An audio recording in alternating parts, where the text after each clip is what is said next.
Good evening, everyone. Happy Monday. Hope you had a great weekend and enjoying the upturn in temperatures, because I'm sure it's just as warm down there as it has been up here. Welcome to Fools Rush In as we continue our review of the season. This time we'll kick off tonight's episode looking at all things Swindon Town women, before tonight's panel then gets quizzed on the men's season. And also we'll give some of our regular panelists a chance to have their say on the retained list as well. Before we say hello and good evening to everyone that is appearing, let's roll the titles. Take my hand, take my whole life too, but I can't help falling in love with you.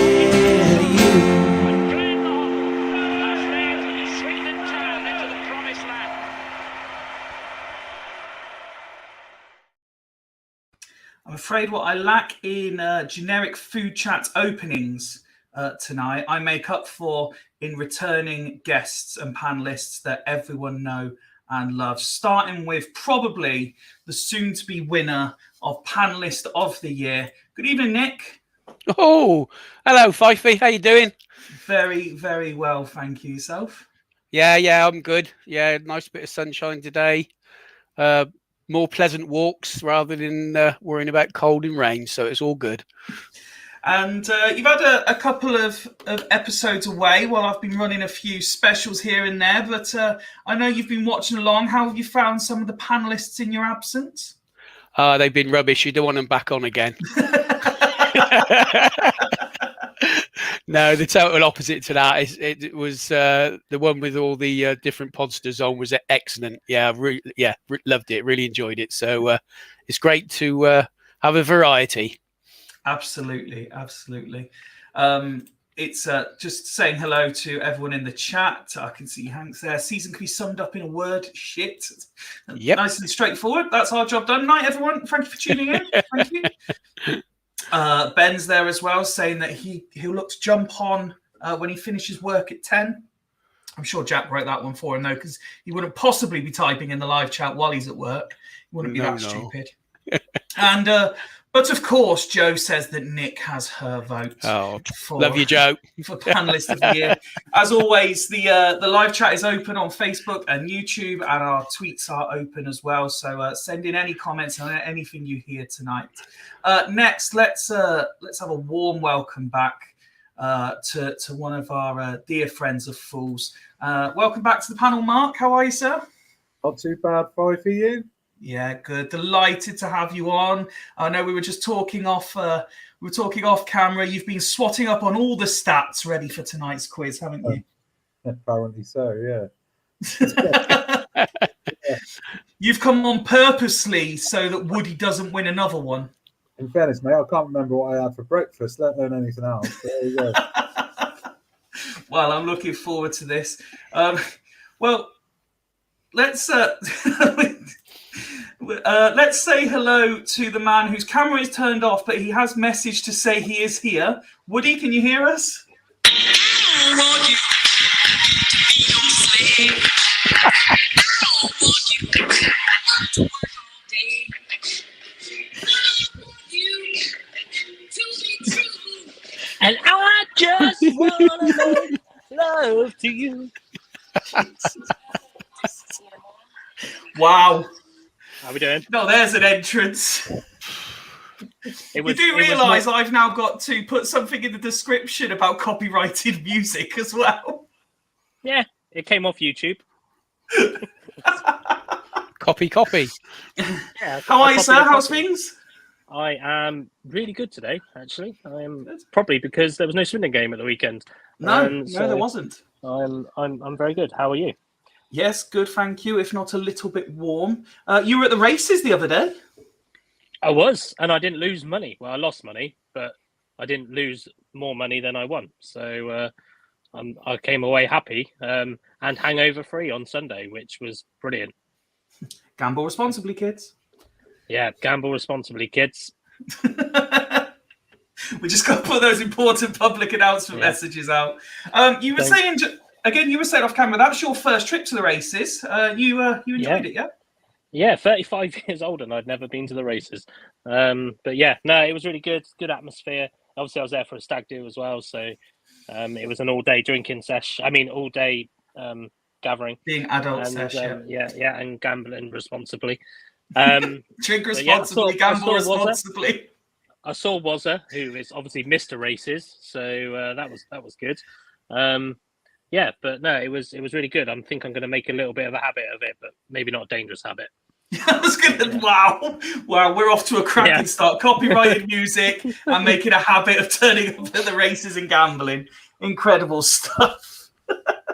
You wait until you find out who our new sponsor is on our away shirt. Just Woody at the races. Jamie makes a very good point. Kids shouldn't gamble, even responsibly. Yeah, those 2p machines. Kids are taught from a young age. People who still haven't cottoned on yet. They certainly are. Gents, we have someone else waiting in the wings to come on and say hello. I'm not prepared for this at all today. I've been rushing to get everything sorted. I can't talk. It's unbelievable scenes. Still, no one's ever claimed we were professional, have they? Hello and good evening to Alice. How are you? I was fine until I thought Woody was going to start stripping off. I was having a panic attack. Not even ready for that watershed yet. I wasn't. Didn't know where to look. However, if we run out of ideas for summer content, Woody, that might have to go on the list. Depends how many viewers we're in. Just as we're on the ride. Yeah, just as we're on the ride. Jeez. You've been at Peppa Pig World, Alice. I have been living at large. How was it? Time of my life. To be fair, it was quite funny. My little girl, she's only 2 and she's like really small and skinny, and I put her on a roller coaster. Sorry, just cracking up. She was just led there, like literally on top of me. She was that scared. It's probably not funny, but it was funny. So and did you meet any of the celebrity characters from the series of Peppa Pig? No, because my daughter's very impatient and wouldn't wait in the line. So I happily didn't meet anyone. Perfect.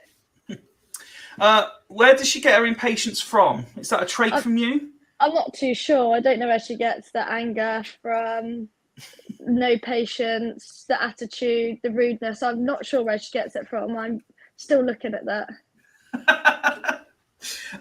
Thank you as ever for coming on to join us. Not quite the episode that we had in mind, but nonetheless, we have a season to review. We spent the last week or so going through the men's team, and now we get your sort of insights into the season that's been for Swindon Town women. So thank you very much. No worries, thank you.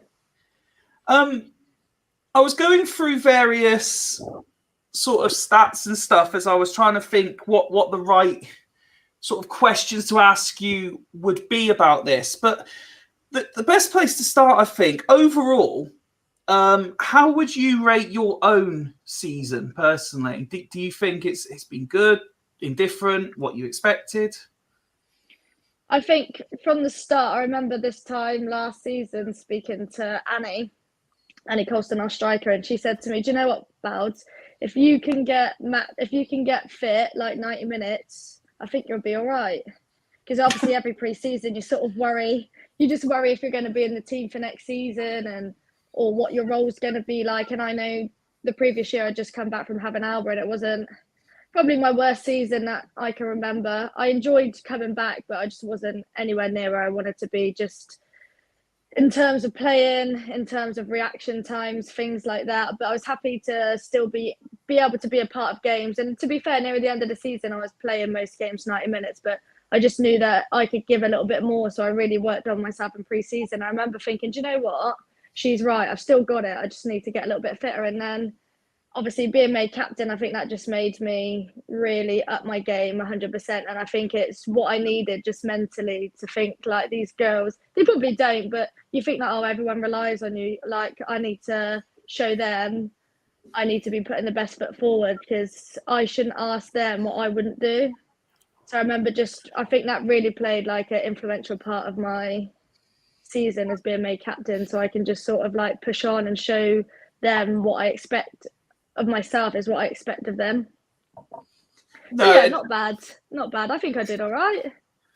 Well, I I probably mean, had my best game on Sunday at that bloody Legends game, but do you know what I mean? it's always going to be when the pressure is off, shall we say? You can just relax into it. I think the pressure was on more. I was a bit scared. I thought it was gonna get hurt, but it's actually I enjoyed myself. It's good.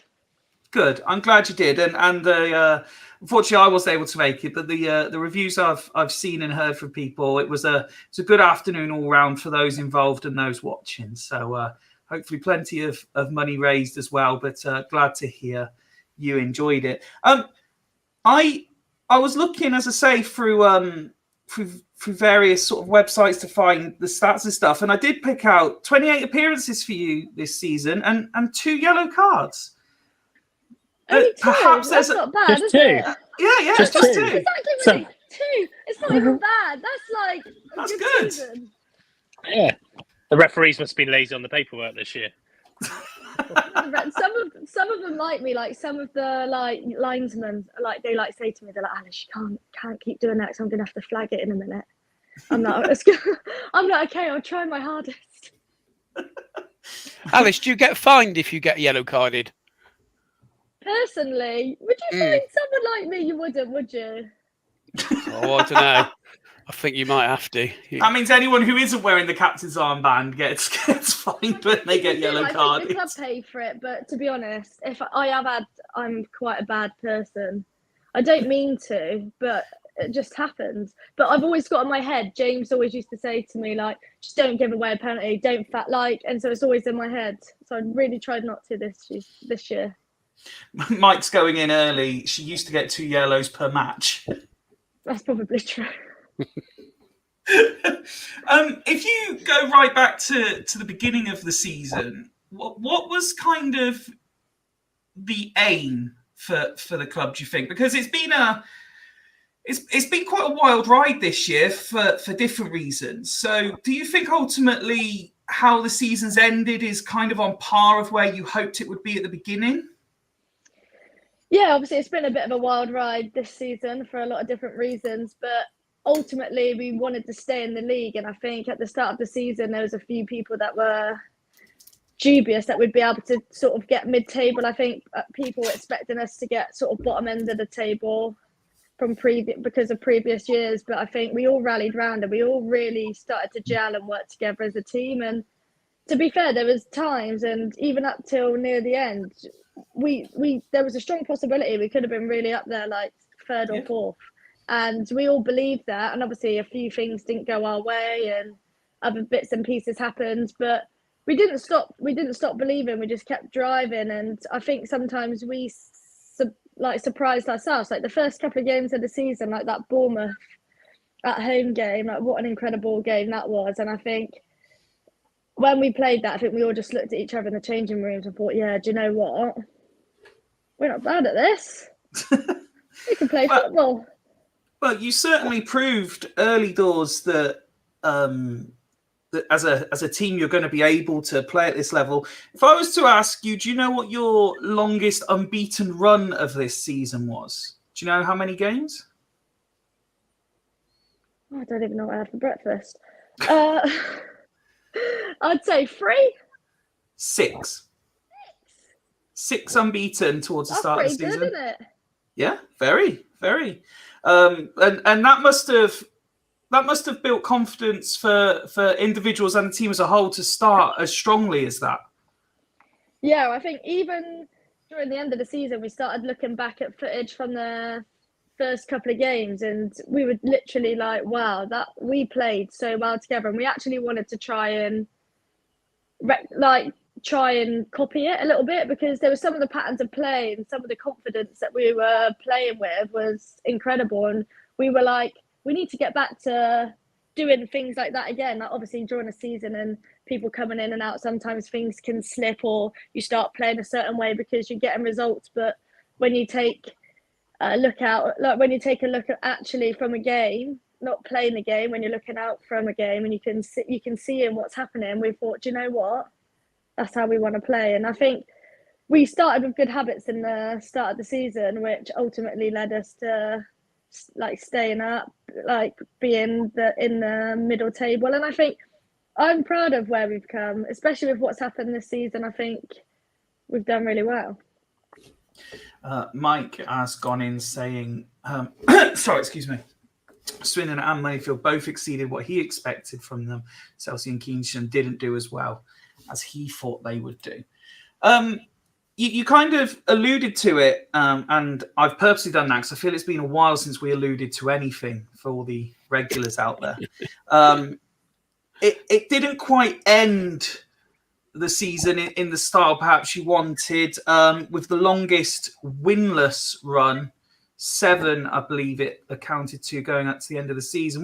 Was it a disappointment in the end?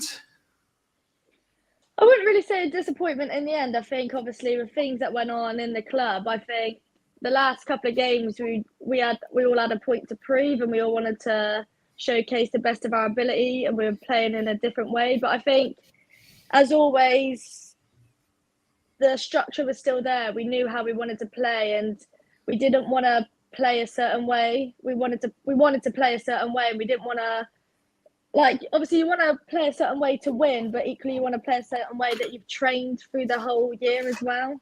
Like we all had goals and different things. Even if we're not winning games or we're drawing games, there's things in the game that obviously people off the like the fans don't see, that maybe we're trying to do like a pattern of play, or we're trying to play a certain way. So there's still small things being ticked off the list. So it's never a disappointment. It's just we would have liked to have won more games, and like especially the Portishead game, we should have won that. Really, we let that slip, and it is gutting. But equally at the same time, there was a lot of positives to take from that game, and I tried to be like a positive, upbeat person about it rather than wallowing in it, because I think otherwise that can bring the girls' moods down as well, because sometimes maybe someone didn't play as well as they wanted to, or something didn't go their way and they get a little bit down. And once one person gets down, it just affects the whole camp. So it's just trying to keep everyone's attitude the same. Well, in terms of attitude and morale and all linked sort of associated terms like that, there can't be anything better than consecutive wins by scoring 10 goals as you had earlier in the season. And you were part of the team in both of those games. What's it like being part of such a comprehensive victory and then to do it back to back? I think the first game when we played at the county ground, and it was obviously quite a big scoreline against Polton Rovers, I wouldn't say I was disappointed, not at the scoreline, but I wanted people to come to that game and really see what women's football was all about. And from us, obviously, they saw that we're winning, we're scoring goals, and that really brings in people, it brings in fans, it opens the eyes to the younger generation that, oh, I want to play like that player, I want to score goals like Annie, I want to do this. But at the same time, it's not like showcasing what women's football is all about, because we're not in the same league. They haven't got the players that we have. They're a lower division than us. It makes women's football look like, oh, that's a 10-0 scoreline. It looks not bad, but do you know what I mean? No, I know what you mean, yeah. And for us, we wanted to go out there. We're obviously the more professional team. We wanted to obviously inspire the next generation. But for me, I really wanted like a game like the Plymouth game. I know we lost, but that was a really tough game. Two teams head to head. It was, I know like they did win, but most of the game, you didn't know who was going to win because we both battled so hard. And for me, that was a better game to watch. But I can understand if you've got young ones and things like that, you want to bring them to a game where you're winning 10-0. But obviously it is lovely to be a part of that game, seeing like your teammates doing different things, scoring goals, smile on their faces. We had a good night out after. Can't beat it. But I love winning and playing in football matches, but equally I love to play in those, I'm a bit weird, I love to play in the nitty, hard games. See, I personally don't think that's weird, because that's when you probably get the more, for want of a better phrase, job satisfaction. You know, it's nice and lovely, like you say, to go and win a game with relative ease, with all due respect to the opposition at the time. But you know, you probably get more out of it if it's a tight, combative, tactical, whichever type of a like encounter it is, and you come away with the win. You probably get a lot more out of it personally. Yeah, I just enjoy games like that, and I just love smashing people. You mentioned a couple of your teammates there, and this season in particular, at least for me, you know, yourself obviously, and Woody would be much more aware, but I feel this year there's been a lot more exposure to sort of getting to know a lot of the players, and people are understanding a lot more. Obviously, the goal return of Annie, and I saw on social media that you had like I think Gypsy Vivash won Players Player of the Year and made Team of the Year alongside Annie, and I think it was Meg Attenborough as well made the list of top opposition player of the matches. So it just goes to show that the recognition for the hard work that you were speaking about earlier. Yeah, definitely. I think the presence on social media by a lot more different people wanting to get to know us, wanting to retweet things, is what's pushing the girls, especially to want to play better, but want to get their name out there as well. And I think, especially with the social media, doing like get the Team of the Year and things like that, like especially having two of our girls in there, it's a proud moment, and it's not just Swindon fans tweeting it out, it's other fans and things like that, and it's just getting the whole scope of everything bigger, which is more than what we can ask. And I think this season there's been a real push on a lot of social medias to do that, and I think it's like a full-time job, you know, retweeting all these things for Annie scoring another goal and whatnot, seeing another video. Are you suggesting that there's just not enough Alice Bowden appreciation posts? There's not. Obviously, Nick, my top appreciator, but there's not. I don't know what it is.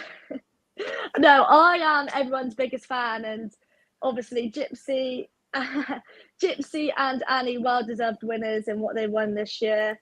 Two phenomenal players that I've had. Like, I've known Gypsy a long time, I've known Annie a few years. The best season I've seen both of them have, and to have that recognition this year, not just from their teammates, but from the league and other teams as well, is phenomenal. And I'm glad they were able to see what we've been able to play with and stuff like that. But if Annie keeps scoring any more goals and I see all these videos, maybe I'll score a goal next year. Do you know what? I'm backing you to do so. Absolutely. I tried to this year, it just didn't happen. There's quite clearly a talented crop of young girls coming through as well. We've seen in the first team, Emerson Evans has got a lot of quite rightly got a lot of attention. But we had the under-18s obviously win their cup final recently as well. And for yourself, I know how knowledgeable and aware of all things going on you are. It must be great for you to see that happening as well. There is. I love that we have an under-18s team, because it's just amazing to see so many young girls want to take part in football, but equally that they want to play as high as they can. They want to learn from everyone. Obviously, we all know Grace. She's an absolute character. And I think having someone like her in the team and in and around the team, like, everyone loves her. Everyone wants her to do well as all the under-18s, because some of them are obviously quite shy. Obviously, they're only quite young. When I was that age, I was thrusted straight into first team football, and to be honest, it was a bit scary. And I think them doing the under-18 pathway is exactly what we need, because going into a league, like into our tier, it's a lot. And fair play to Emerson, she was able to cope with it. But sometimes it's difficult to cope because you've got the right player, but you need to give them the time. But you don't want to give them too much time, because too much time can be detrimental, but not enough time's detrimental as well. It's really difficult to get it right. But these girls, they want to learn. they're doing everything right, and I'm so gutted I couldn't get to the final. I was actually taking my husband to a Premier League game for his birthday, so I thought, I'll just book Southampton because they're normally like mid-table. I didn't realise they were getting relegated, did I? The relegation part. I thought, no wonder I could get tickets. Oh, superb! Absolutely superb. So I missed. To be fair, I don't know what was better, the relegation party or the under-18s winning, because it was quite good. But I am proud of them, and just seeing them at the award ceremony on Thursday, they're all together as a team. You can see how well they've bonded and all want each other to do well, which is also really lovely. That's actually something we've commented a lot on, not just the under-18s when we've been talking to likes of Grace, but something we've spoken a lot about the sort of first team this year, particularly as a few more of us have had opportunities to actually go and watch you play, is the camaraderie within the team that you've had this year. And I think that helps. I mean, obviously, the exposure that we spoke about, characters like yourself, where your personalities really come through, it sort of attracts people into it. But when you see that team spirit actually on the pitch in the game that we all love to watch, it really does take everything to another level. Yeah, I think the environment that was created at the start of the season was a really happy and positive one. I think from last season, it sort of needed that. We needed a little bit of a change up. We needed a positive atmosphere. We needed it to be like that. And it was created. And I think everyone just really brought into that. Everyone really wants everyone to do well. Obviously, if someone's playing in your position and you're not on the pitch, obviously it is still difficult. And you obviously will for your teammate and your team to want to do well. But there was never any like bad vibes. Everyone just wanted the best for the team. And I think that's why we were so resilient with what's gone on this season. We're all just resilient. We're all there for each other. And I think as a team, that's all you want. Mike's come in and he wants to know why haven't the first team done karaoke videos like the under-18s? Well, Mike, we have.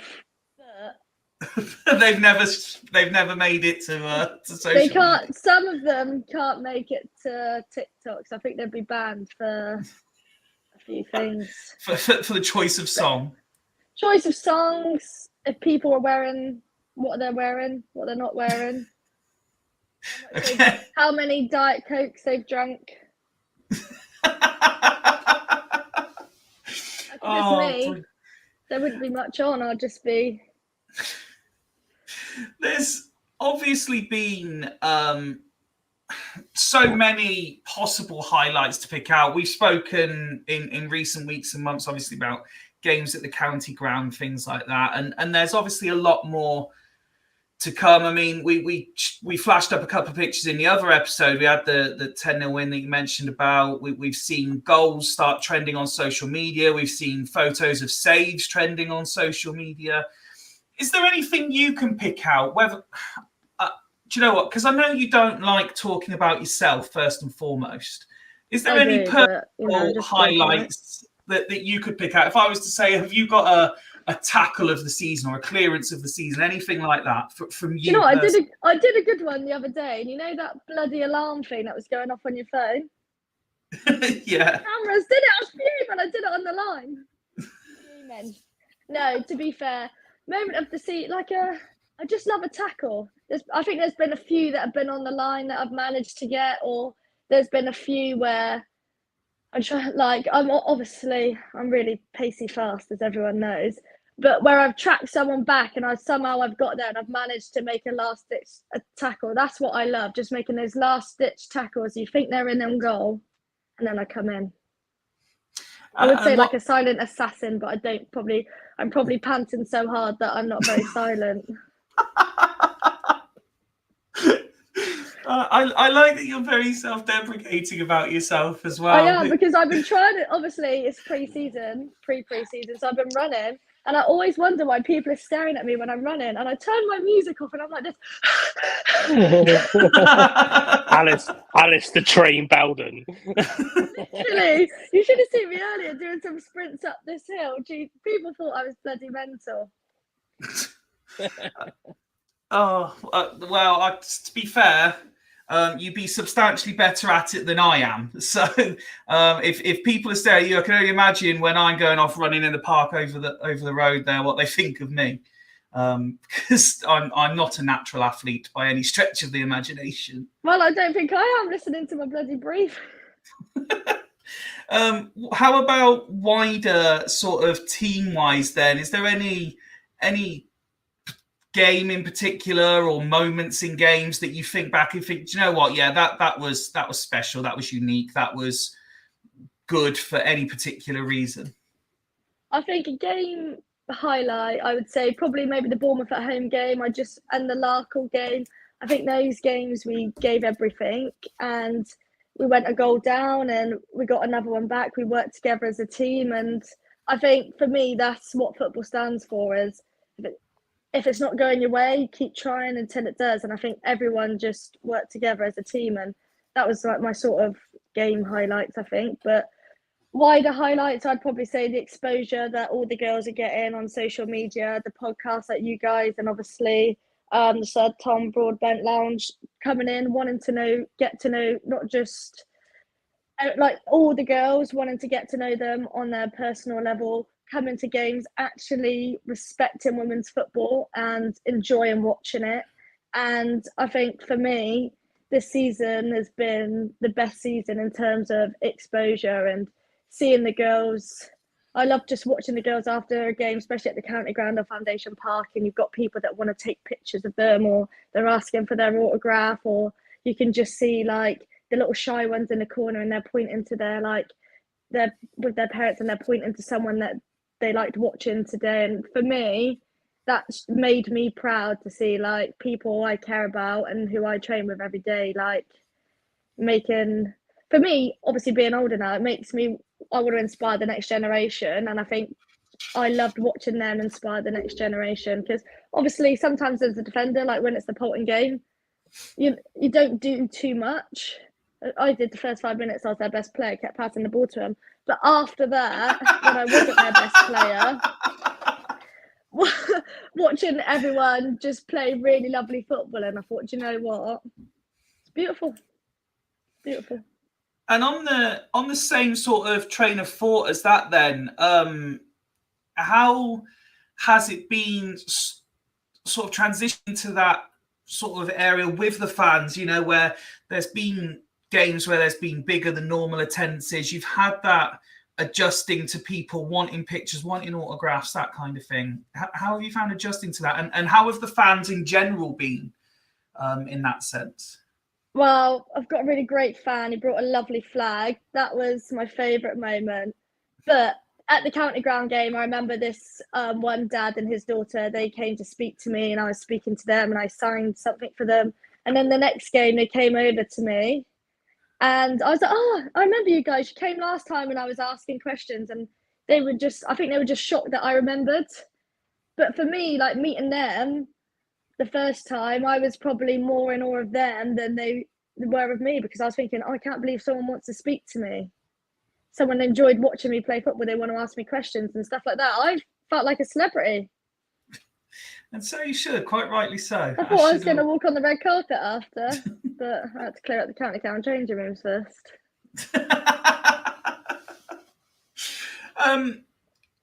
If I was to ask you, because there's been quite a continuality throughout the season, which I personally think has probably helped. How many players do you think, you might know, started both the first and last game of the season? Wow, that was me. I know that. Yeah, you were on the list. Me, Emily. Yeah. Annie. Helena. Just going to rattle them off. Yeah, I'm not very good at counting. I got an E in maths, so that's what we're going with. No, you made me lose my train of thought. Sorry, go again. 4. Yes. Who did I say first? Me? You said you first, yeah. Annie, Helena, Meg, Gypsy. Yep. What am I now? 6. 1, 2, 3, 7. 4. Maybe 7. Correct. Seven people started both. That's the my first one I've and ever got last right, probably. Yes. It's a brilliant effort. Do you the sort of more common thing is football is a team game. Do you see there being a it doesn't feel like there's a core group. It's all in this together kind of thing. Yeah, it definitely is. It's all. I personally feel like it's all in this together. It doesn't matter what the starting 11 is, who's on the sidelines, who's coming on. We're all as one. And if someone gets longer than the other person, it doesn't matter because we all just want the club to do well. I think this season everyone wanted the club to do well. They wanted they want the club to do well. They want the team to do well. And I think sometimes in some teams, it's players wanting for themselves to do well. But especially this year, it's everyone's just wanting the team to do well. And I think that's why we've been in good stead. I got a graphic for the season form. And I wanted to ask, as a player, fans maybe are guilty of not recognize the difference because we would look at it that it's the same game played just in a different place. The graphic shows that you had significantly more success at home or in home fixtures this year than away. Is there a substantial difference, and why do you think it doesn't necessarily always work the same home and away from a player's perspective? I think, especially like being at home, you can spend longer on your rituals, however you want to get ready. Obviously, sometimes in this league, you're travelling 2 hours, 3 hours sometimes. Obviously, now we've got the bus, which is really nice, but there's been seasons where we've been travelling in our cars and stuff like that. So obviously your legs. But I think equally, most of the time, if we're playing at home, say on Foundation Park, we've trained on there twice a week. We know how to play that game. Same as if we're playing at Fairford, we've been there for the last 2-3 years. We know how to play that game. I enjoy playing at home more. Obviously, you've got like your supporters there, your fans there, and you know how to play better. I think when you're away, obviously they're on the upper hand. They've got their fans, their supporters there. They know how to play on that pitch. Yeah. But yeah, it is right. This season, I don't know what it was. The omen has been leaving Swindon. I also took a copy of the final league table. Is there anyone, particularly sort of down mid-table to the bottom end of the table, that you think maybe people should look out for next year?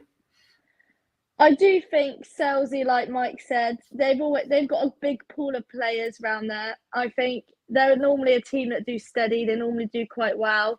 They've had like a few interruptions with their leagues, with like people getting injured and stuff like that. But I wouldn't rule them out for next season. I think they'll come back with a vengeance. Same as Keynsham, they normally do quite well. The only downside for them, I think, is they don't really train properly. Okay. So the manager in charge isn't really like a manager, and he just sort of pays people to come in. They don't really train or work on anything like that. They're really good, don't get me wrong, and they're really good individual players. They're players that have played in this league higher. They've just come down to play with their mates, play at a good standard, but they don't really work on anything at training. When you're playing against them, they are tricky because they are really good players, but ultimately sometimes when we played them, their fitness was getting a little bit. Their fitness wasn't as great. You can see some of them didn't even know each other's names. Okay. Wow. Do you know what I mean? Yeah, no, I think if anything changed and they had like if Barry there, like owner, manager, whatever he is, lets someone take them over, I think they would be a force to be reckoned with if they could recruit the right players or keep the right players but play a different style. Strange club, Keynsham. Yeah. Very strange club. Would you know what I mean? Yeah, they're very, very strange. And so what actually before that, you mentioned earlier about stuff within the club and that, and I won't ask obviously about specifics, but one thing I am interested to know is much like the men's team, that there was towards the end of the season there was a change of coaching, and how easy is it as a player to adapt when you've been working all season to kind of one style? It's not always necessarily the exact same style that comes in. So how easy is it to adapt and to change things as an individual? As an individual, obviously, there was a big change. Obviously, being the captain, my thoughts first went to the girls, thinking I've got to be positive. I've got to carry this on so I can, so the girls can see that, right, we've just got to get on with it. Obviously, the previous managers compared to our new management coming in, the two styles of play were different. And our new manager, Mike, he told us how he wanted us to play. His communication on what he wanted and how he wants us to play was there from day one. So everyone knew what was expected. Each training session, each game, he gave us points. He told us what he wanted to do, what he didn't want to do. First game, personally, it's like when you go to do something, like, you know, like when you're a child, like a naughty child, you go to do something, you think, no, I can't do that. Yeah. Because you're so used to the momentum of, okay, I'm going to do this now, I'm going to do that now, to now being like, no, we've got a new manager, we've got a new way of playing, we're trying this out, which everyone was on board with. Everyone, even if they had their own thoughts, their own comments, this is how we were going to play. And we all changed the way we played to this style of play because that's what we've been working on at training. It is difficult, but I think we did it well. Obviously, with a new manager coming in, you're trying to showcase yourself, express yourself, make sure the team that are working together. And the girls got there. The girls understood the way he wanted us to play, and we did it. Obviously, we couldn't get the results, but two of the last two games were obviously Exeter and Cardiff, the two best teams in the league. And obviously, it was head-to-head who was going to win the league. So it was ultimately difficult to play that with those two. But there were some marginal things that he wanted us to do, and we were able to execute that. So even though we didn't win, there was small wins in that as well. You already mentioned a few minutes ago about like going runs and doing sprints and stuff. What does the summer hold in terms of, you know, the season's not long finished, but you're already calling it pre-season. You know, do you get much time to switch off and kind of enjoy life away from football, or is it no, you're straight at it to make sure when day one comes you're ready to go? What do you mean? No, I'm at Peppa Pig World today. Big love of mine.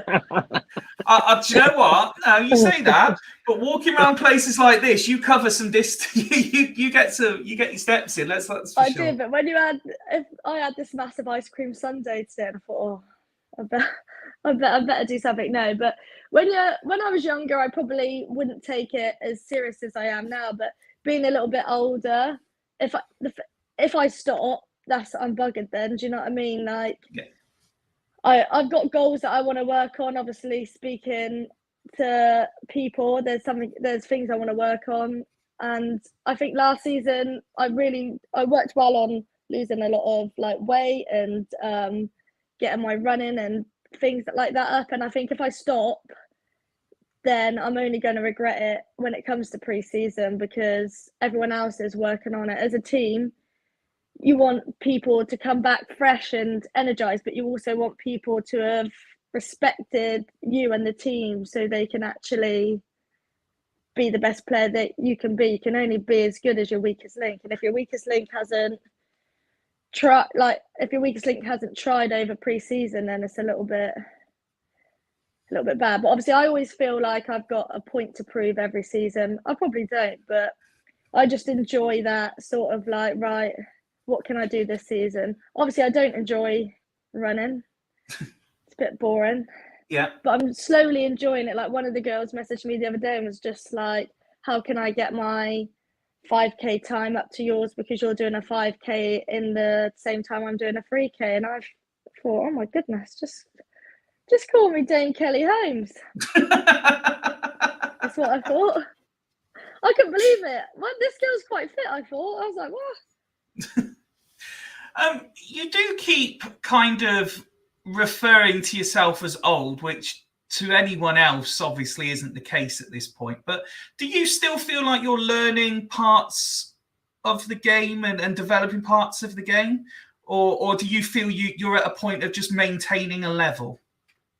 No, I think I'm always learning, and it's not always just from like the managers or the coaches. I think it's from different players that come in as well. Like recently, Sky, she's quite young, 18, 19-year-old in at centre back, and when I'm playing with her, it's a totally different game to if I'm playing with Jen. Me and Jen both tell each other what we can see and what we should do, and whereas with Sky, it's totally different. She says something to me that maybe I wouldn't have seen or I wouldn't have thought of.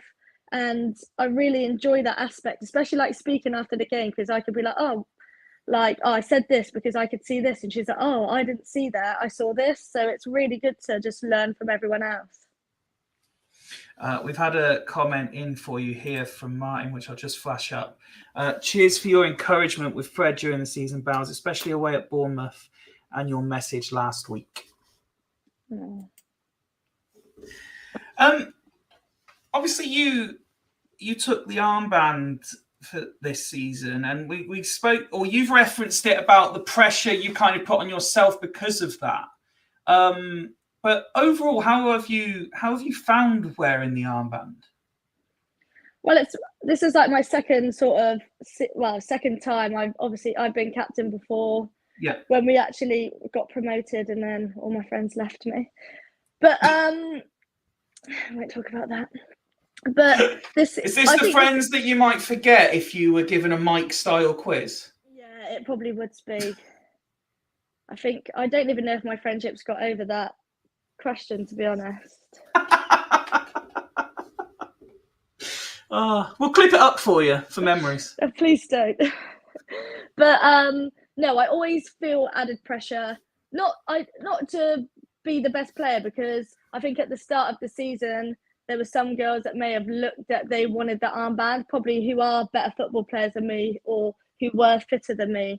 But it's like I said to them, being the captain is not being the best player on the team. Being the captain is being a leader, is putting your teammates before yourself, is going for a brick wall. Like I would go for a brick wall for any of them girls.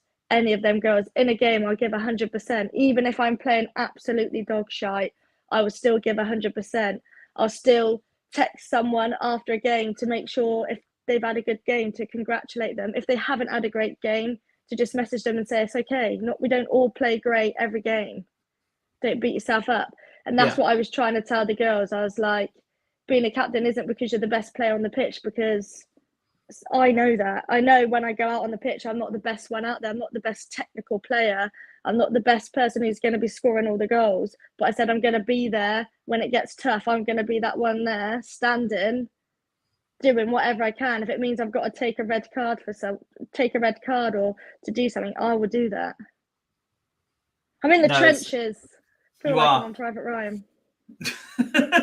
And do you know what? Hearing you say that sort of statement with that sort of conviction, there's no one you'd want in the trenches more than you in that aspect. Yeah, I'm good at a fight, I reckon. That's also very reassuring to know. If I could ask you then to sum up the season in kind of 10 words or less. No, she didn't want to do that. Look, just gone. I didn't. Oh, fuck's sake. There we go. What is going on in my life? Sorry, I've got like a time limit.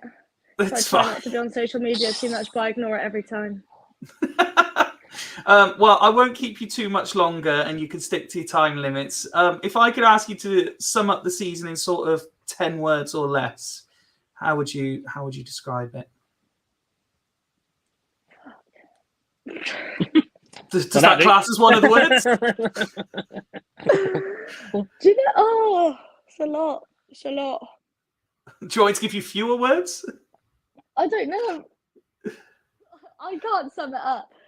I think. Okay, because I've done a typical. Highs, so many lows. This is the thing that I do here. I don't give anyone any time to prep answers for any question. So just one more. We've spoken about a number of the positives that have come from this season, whether it's games within Swindon, increased attendances, fan recognition, communication with fans, exposure for players, etc. if we use this as a blueprint for how Swindon Town women can continue to grow, what would be the legacy of this squad this season? I already think the legacy of this squad is the start of something special for women's football in Wiltshire and Swindon. I think people are this season especially is very well documented. And even when we played higher levels, it wasn't as well documented as it is this season. I think if you ask some Swindon Town fans are going to be able to tell you a Swindon Town ladies player. Obviously, I think a few seasons ago, I think the magnitude of Swindon Town men's fans wouldn't have been able to tell you that we even had a women's team. So I think just the sheer growth of people knowing that we've got a women's team. Some people, maybe like 1 in 5, 1 in 10 might know a player. And I think hopefully if it is 1 in 10 fans at our county ground on a Saturday, hopefully next season we can increase the exposure and it can be 1 in 5, because I think a lot of people do know some of the names. They might not know faces, but they might have heard of a player, or they might have seen them on Twitter on one of these podcasts. And I think that's what we need to do next season, is continue the growth. But that also comes with exposure. Obviously you guys and other people giving exposure, but the girls wanting that exposure. And I think some of the girls this season might have been a little bit shy, and I think they don't know what's expected or what can happen. But obviously there's a few of the older girls that have done quite a few things, and I think now that they've seen what can happen and the rewards on that, I think next season they'll be able to grow and hopefully do some more things like this, because it's only going to benefit them and it's only going to benefit the team as well. Well, from that end, to any Swindon Town women's player, past, present or future, if you do want to appear on Fools Rush, and I can tell you that essentially there are no rules. It's just an absolute free-for-all and can become absolute chaos. So you're more than welcome to come on and join that, that's for sure. Alice, thank you very much for your time again this evening. We hope that, we thank you for all of your many, many appearances over the course of the last year or so. We hope that you won't be a stranger and you'll be on again, and we can reschedule the Alice and Friends episode for sooner rather than later. That. Once all the dust is settled, I'm there. Excellent. Looking forward to it. Enjoy the rest of your week. Enjoy the summer, and we will talk again. Oh, hang on. Woody's put his hand up. Woody, you always interrupt. If you want a signed picture, I'll send it to you in the post, Woody. Thanks, mate. I've probably got one somewhere. No, in all seriousness, I just wanted to say, to Alice, really, just well done for this season in terms of being the skipper. You really should be proud, because I know it was big boots to fill temporarily, I guess, with Ree. But I think given all the things you mentioned about kind of the exposure to the media, the playing at the county grounds, playing in front of bigger fans, the expectations from those fans to see Swindon play well or Swindon do well, I think, you should really take a lot of credit for that as somebody who's been with the club for a long time as well. I think you should definitely be proud of what you've done this season, because I know that people, including myself, people who have known you for a long time, we're proud of you and the team. I mean, I said all along, I think the team were capable of finishing in the top 4, but that's neither here nor there. When you think of all of the different things you've had to go through as a squad, but primarily as a skipper, managerial changes, as I said earlier, the exposure in the media, the podcast appearances, they ain't easy. They aren't easy for anyone to do. And, that's why there's We tried to make them easy. No, we tried to make them easy. Yeah. But you should be really proud of that. I know you're a team person, but I think if there's any moment where you just sit there and go, actually, do you know what, how much you've done this season, I think you should be buzzing from that. Oh, thanks, mate. Making me emotional. Nick and I will take the signed pictures. I know that much. We will. Do you know what? I'm in my bar now, and me and my husband were just saying we want to put the flag up, but it's so bloody big, we ain't got no room. Yeah, it was a slight mistake on the ordering of it, that's for sure. When it arrived, oh shit, that is a bit big. I personally love it, and I'm just looking now at what to take down. So there's a Liverpool shirt. We could take. Oh, get rid of that. like signed picture of Anthony Joshua. Like we could take that down. Like the dartboard, I don't think we need a dartboard in here. So it's a lot of things that could be taken down. The honest story behind that is Nick told us he had something in mind, but he didn't tell us at any point what it was. And all he said was, is anyone else going to this game because this is a 2-man job? And we were like, what on earth have you done? and then the pictures went round and I was like, yes, that's superb. It exceeded my expectations because I thought maybe it's a cardboard cutout of me.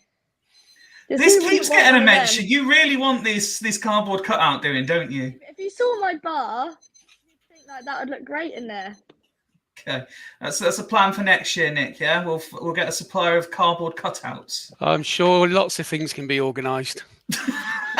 especially with Moneybags Nick. Yeah, he's just the money behind the operation.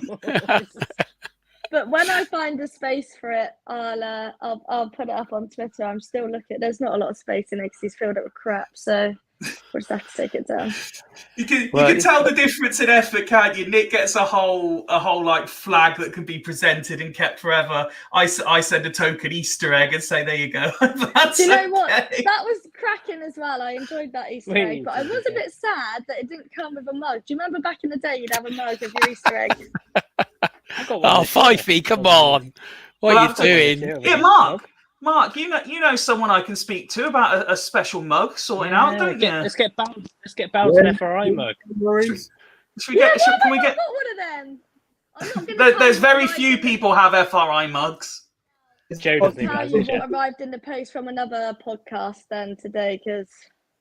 Oh, you finally got your hoodie? I've got my hoodie, but I don't have a mug now, so that's my next mission. If you got it, congrats on getting your hoodie at last.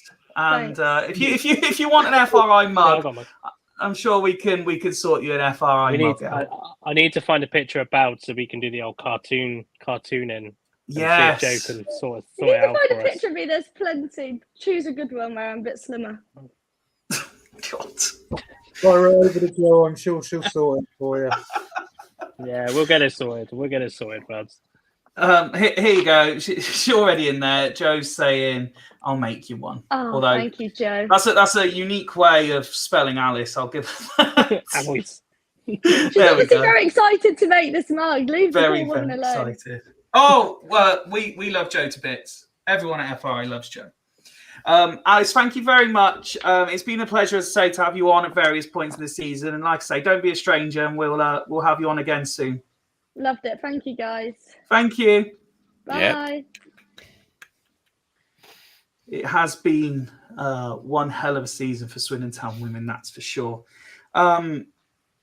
Should we revert to some of our more regular scheduled viewing for a moment? As we, the only way we could replace Alice was to bring 2 more panelists on and hope that they could match her impact. So let's start by saying hello and good evening to one of the lead contenders to Nick for Fool of the Year. Evening, Ned. Oh, really? Okay. Hello. Hi, Ned. Hi, sir. Evening, Yeah. Not too bad. Thank you very Good, much. good. Glad to hear it. How was your weekend? Weekend was adequate. Thank you very much. And you've had a good day, haven't you, sir? I have, but that Good. cannot be said on here just in case. No. Yeah. No, Yeah. it's fine. Just It's a so good everyone day. knows It's a you've had a good good day. day. Yeah. The results came back all clear.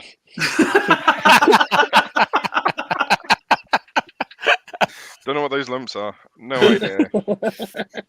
And look how happy you're making people look. Yay, Ned, says Joe. Bad case of chicken Oh, pox. Joe. Hello, Joe. There is a 6th panelist. He's set up.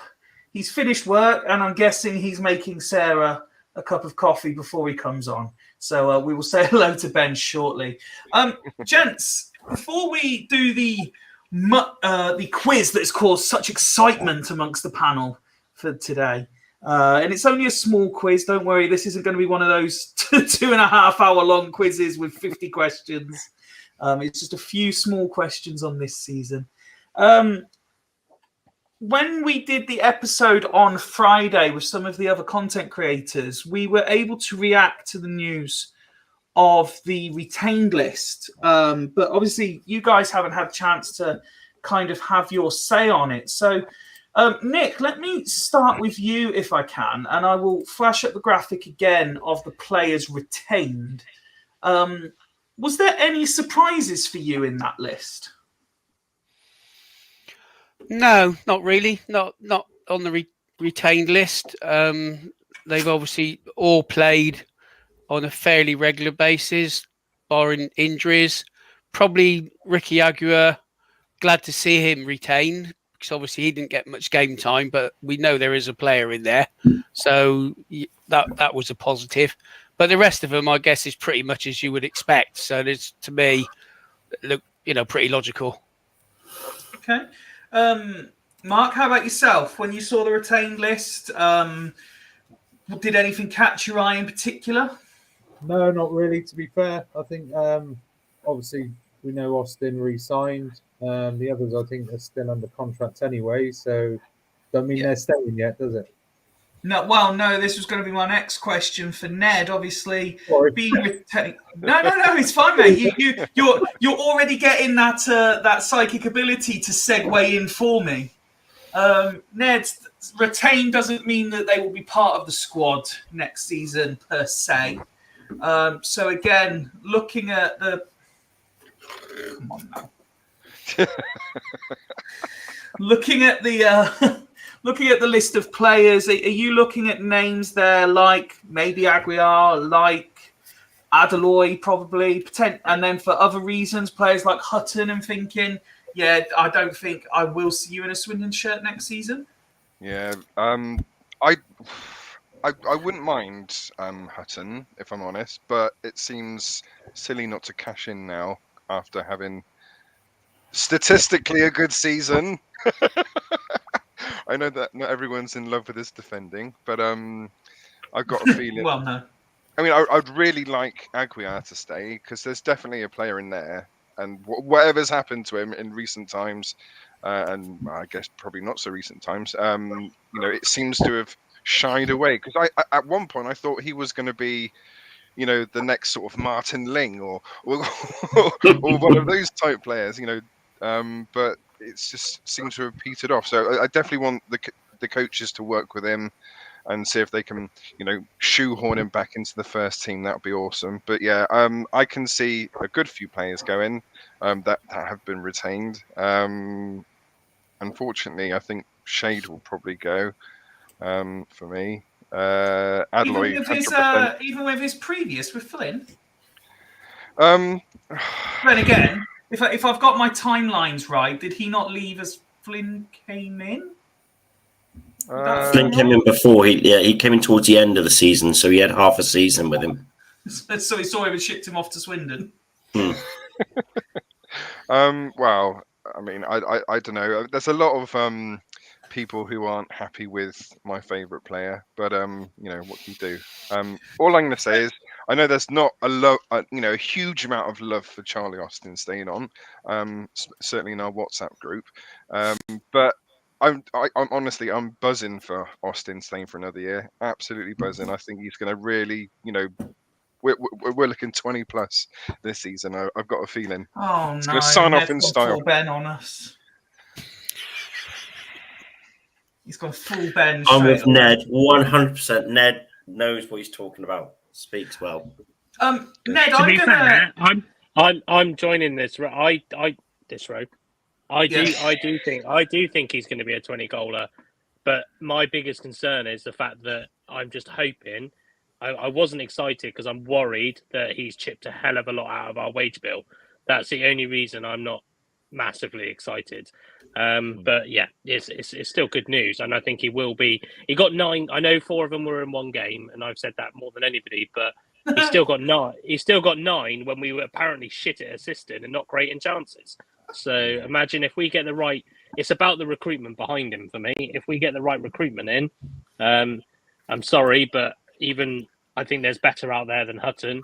If we get an actual winger in, then he will be. He will be. It depends what's behind him. I'm just going to chip in on a couple of comments that we've had there. First of all, in relation to the comment there from Lower League, look, that Ned's gone down in their estimations. Bradford's promotion chances have gone down in everyone's estimations, haven't they? So happy days all round. Another trip to Bradford for us all. And I wanted to. I've been waiting for Ned to appear on an end of season episode because we've obviously had this this witty repertoire about Shade and Adeloy over the course of the season. And I'll genuinely be gutted if Adeloy leaves because I think there's a player there if coached correctly and given a chance. But Ned, what I wanted to say to you genuinely was, as the season has gone on, I've actually grown more respect for Shade and his abilities. And where I'd written him off after the first few games of the season, he is by far not the worst player in that first team squad. So that's the biggest compliment. That's the biggest compliment that I could possibly pay him. So I hope you take But you've got to admit, the improvement from, say, the start of the season to the end of the season is quite significant. Would you not agree? He's my most improved. What? Go on, T-Dog. Joe says that she's missed Ned. Glad you're back. Oh. And that's saying something because she hasn't even missed her husband yet, and he's just to clarify, he's on the pod. Just to clarify, Mark's been here for the entirety, and so far, Joe said that Nick gets her vote for Fool of the Year, and that she's glad that Ned's back.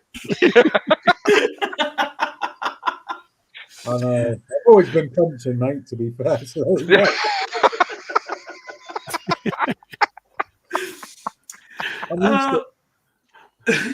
Is this where you trying to fish for us to say no? You're not, because it's. Well, mate, I know it's true. I said that years ago. On the flip side, Woody, the retained list, another FRI sponsee who didn't have the season anyone hoped for. Kean Harry's headlines the list there. Mo Davry, Harry Parsons, Cal Meadow, Massey, Morgan Roberts. No contract offer for Johnny Williams either. So I've seen some debate online. I'm interested to know where you stand on this, Woody. There was kind of a unknown feeling he wanted to leave. So they kind of made it easier for him by not even giving him a token offer, it would appear. But that's not appeased a good section of the fan base. Yeah, I mean, people know my thoughts. I still believe that Johnny Williams, for the majority of the season, is our best player. I think not to offer him a contract, it's difficult because we're not used to doing contract negotiations so early, and we've already got Charlie over the line. But it's I just hope they've got some plan B to back it up, because it's showing lack of ambition. Or straight. I know we've signed Charlie Austin, but we've got kind of like, you've got to think that we've let Jack Payne go in the last 2 years. We've let Harry McCurdy go in the last 2 years. We've let Ben Gladwin go, whether you like him or not. He was one of our better players. Louis Reed on his, the season before was probably our best player. And it's so the club have got to act quickly on it. I know Nick. I think Nick probably thinks the opposite to me, if I remember from our WhatsApp chat. I'm a big Johnny Williams fan, and nobody's going to change my mind on it, because I think too many people dwelled upon the fact that he goes down easily and all of this kind of stuff. That's just the Premiership player in him. And to be fair, if you speak to Ali Willits, the physio, I think she was on the supporters club a few months back. She says Johnny Williams gets kicked to fucking shreds in games, like the stuff that we don't see. And so it's no surprise really that he probably just goes down for a breather quite often. But I think if you look back as well, he was second top scorer or second. No, top scorer this year. Top scorer this year. He scored some really important goals as well. I just think that unless we replace him, I think we're gonna look stupid. I generally think we're going to look stupid unless we replace him. And I do feel, and it guts me to say it, I could understand if he was going, I don't know, abroad or Scotland, but he's going to sign for Wrexham, and then he's going to come back and exactly. He's gone abroad. Put there. Yeah. He's going abroad. He's going to come back and score against us. You just know it's going to happen.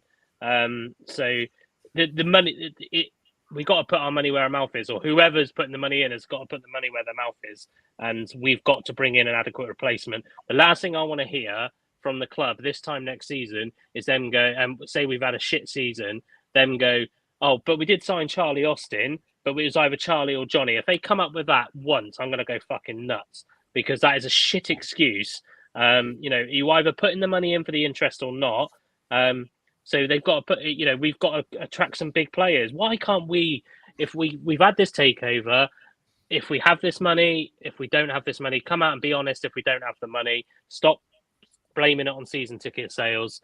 We need the investment. And if you invest properly and get a decent squad in, why can't we be that fucking club for a change? The club that might chuck a little bit of money around.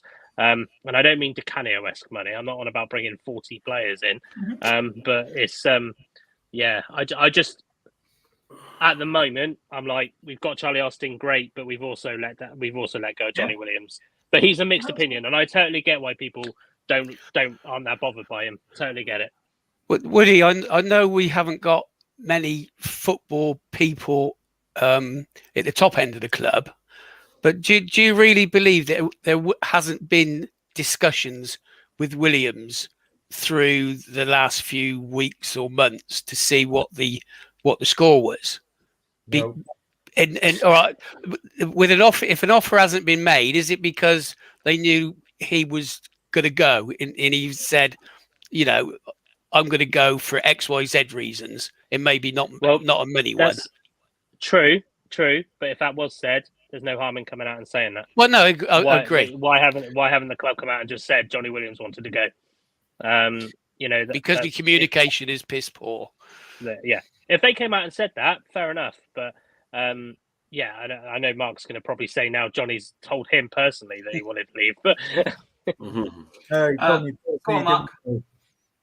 Oh, so he told me you broke up then, Mark. Sorry, can you hear me now? Yeah. Yeah. He told me personally he didn't want to, and they didn't even put a bad offer in front of him. Well, there you go. Well, that's poor. We know he was settled here because he said many times that he loves living here. He loves being around the area. I know we let a lot of people go in January, but you might as well have cashed in then, didn't you? Well, this was going to be my question for you, Mark. If we knew what his mind was kind of made up, why didn't we?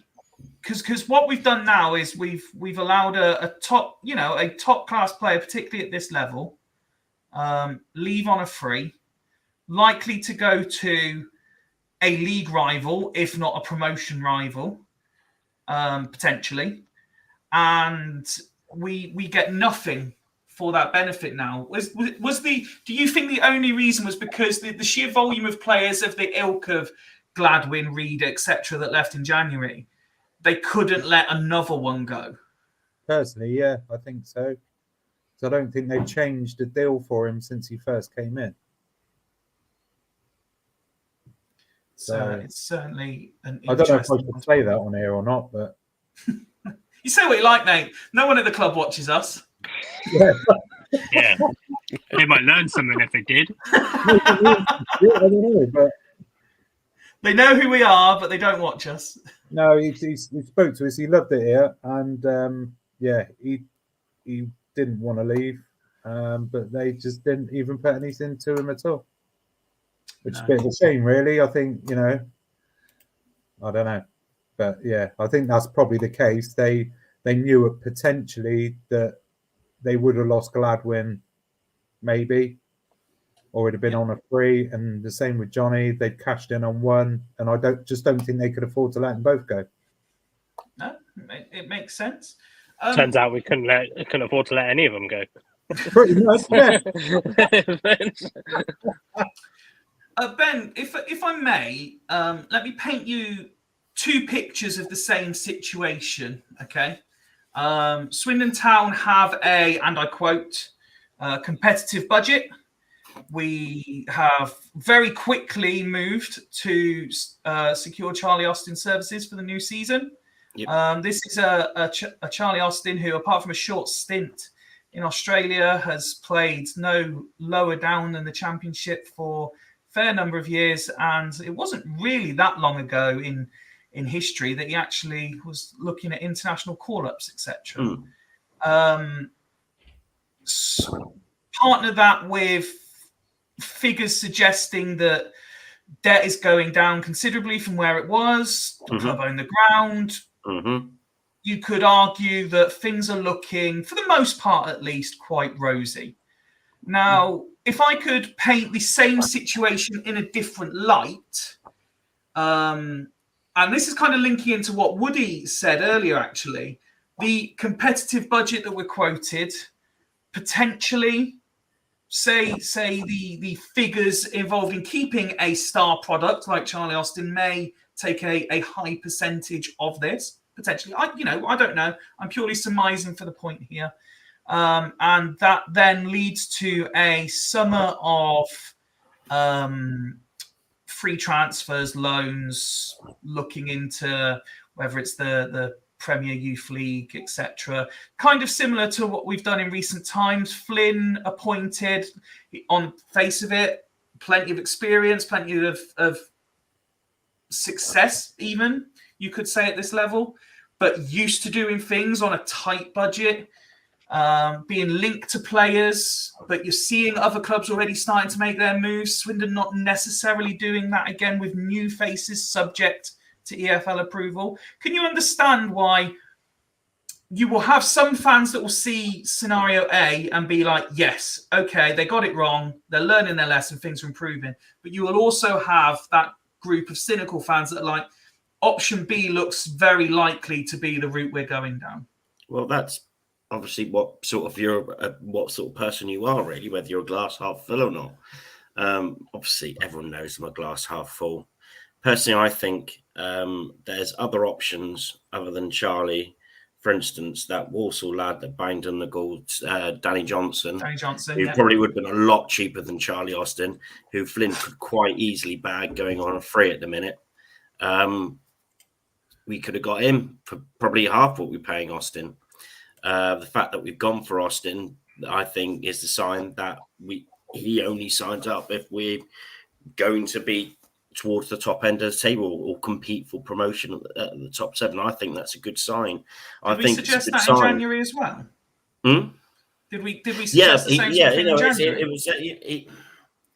He wanted to come home then. He wanted to come back into the country. Obviously, Clem sweet talked him and he came over. But I think as well that we've cut short the employment of Brand and Morris and Dean McKaylee. We've not used that as an excuse where we can't sack them because we can't afford to.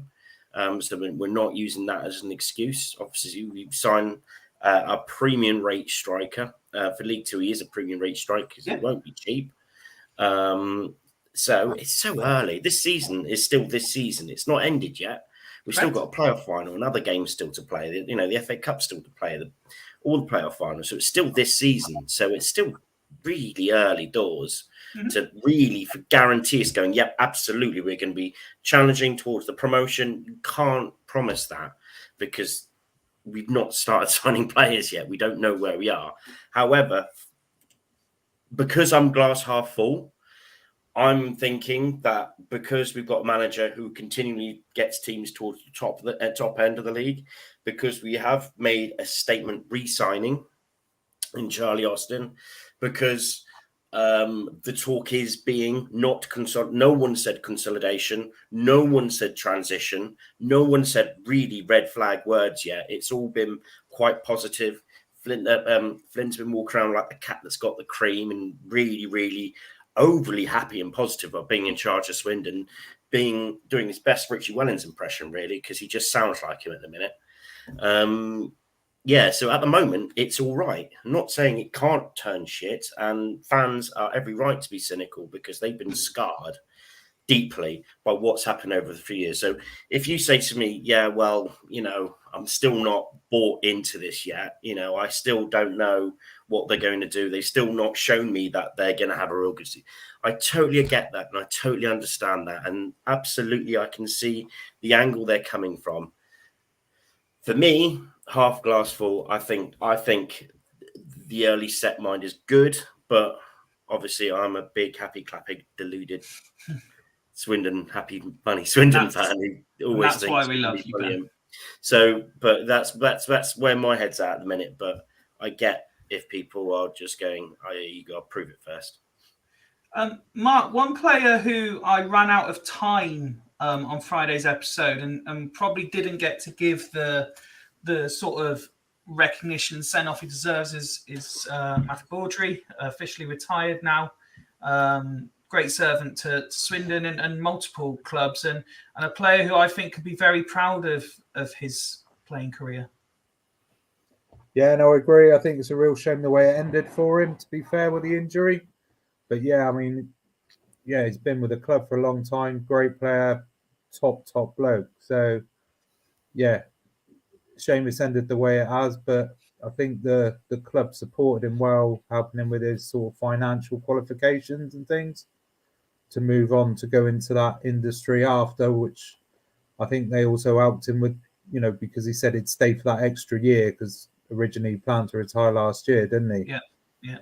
So I think they've helped him a bit more with that as well. So at least he's, got something to move on to as well, which is good that they've done that for him, I think.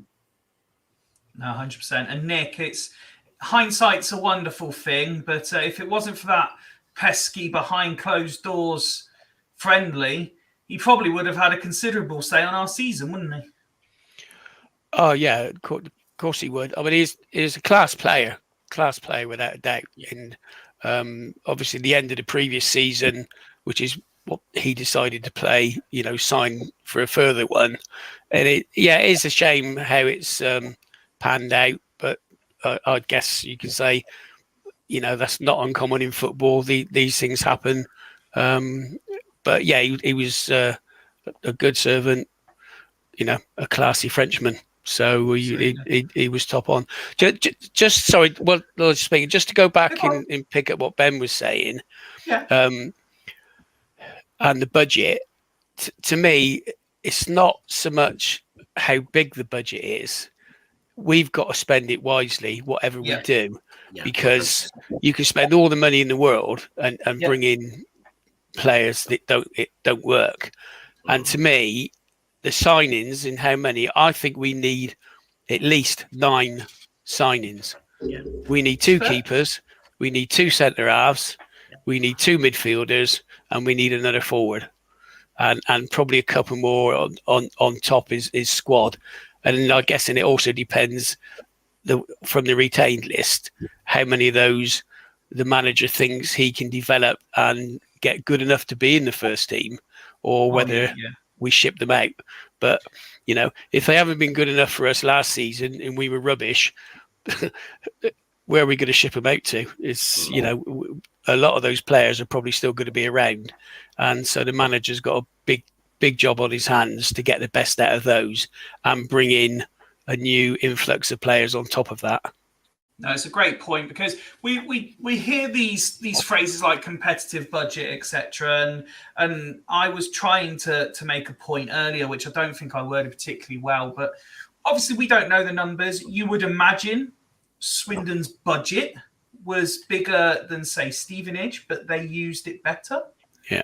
So does that mean that Stevenage's budget was competitive and ours was overly competitive, or did they just use it better? Is the phrase? Shaw makes a similar point here. Salford, big budget every season, still here. Very true. And that's why teams like Wrexham, everyone's going to fancy Wrexham to win the league next year. It won't. It shouldn't be as easy for them as people think it will be, because we all know, most of us have sat here over the course of the season and said that entertainment-wise, fine, but standard-wise, this League Two has been rubbish. Yeah. But it is a fucking nightmare to get out of. Yeah. I mean, look at other teams. Look at Bradford. Look how long they've been here now. Yeah. Poor chicken. Poor chicken, indeed. And just a little advance note.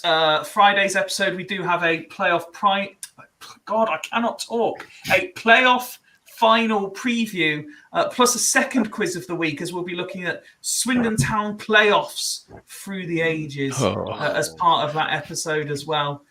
Ben's happy. Nick and Ned, not so much. Look. So that's all to look forward to. Too much pain. On Friday. But before tonight's quiz...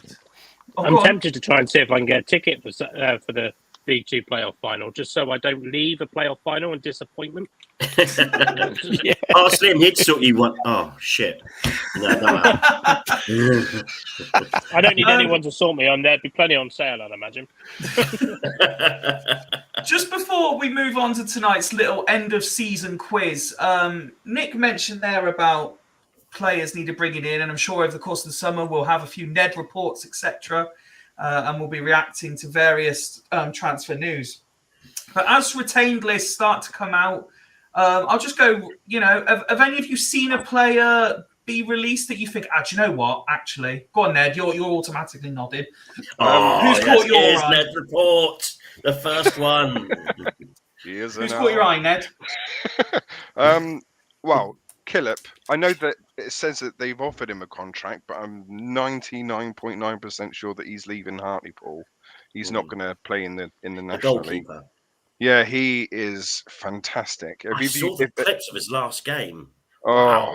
My gosh, yeah. If we're gonna, if we was to pick up any keepers, I mean him or to be honest, him. He's the only one for me that we should be looking to bring in because he's fantastic. Rashawn Williams from Doncaster, like him. Woody's not in yet. Cameron Borthwick Jackson from Burton. Obviously Kinsella from Walsall, that's a no-brainer.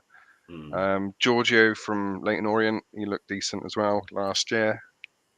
And everyone should be taking note of this because literally Ned, months ahead of this season starting, said Pigiani, and everyone laughed at him.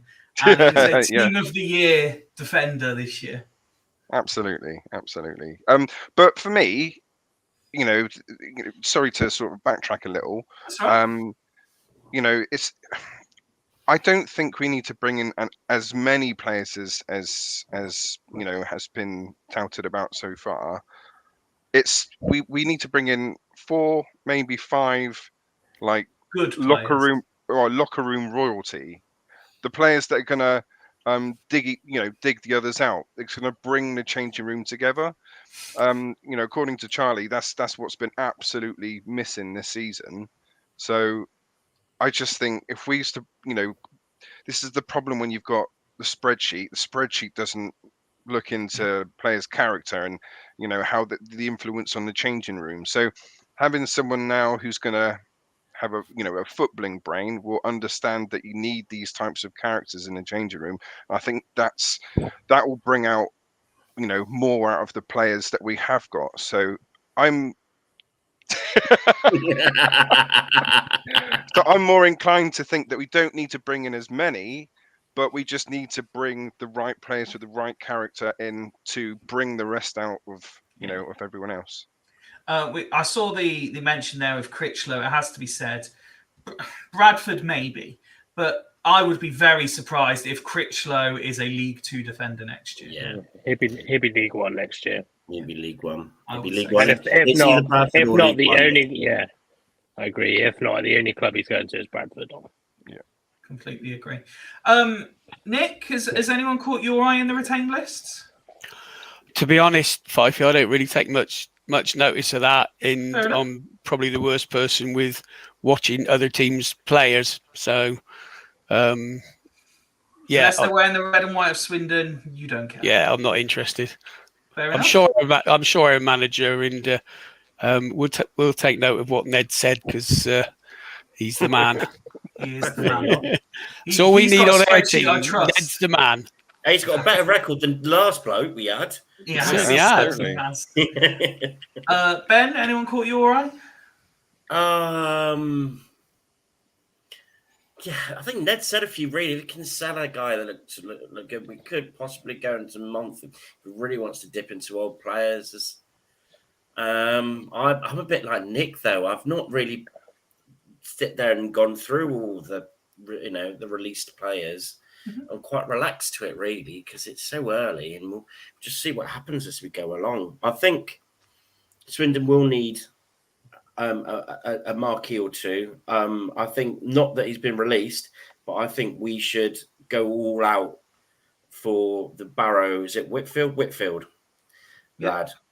Yeah, I think we should go all out to get him. All out to get him because he's a ready-made replacement for Johnny Williams, and he is class. Really, I remember watching him at the county ground, and he was the only Barrow player that looked like he was capable of doing anything. He was so good.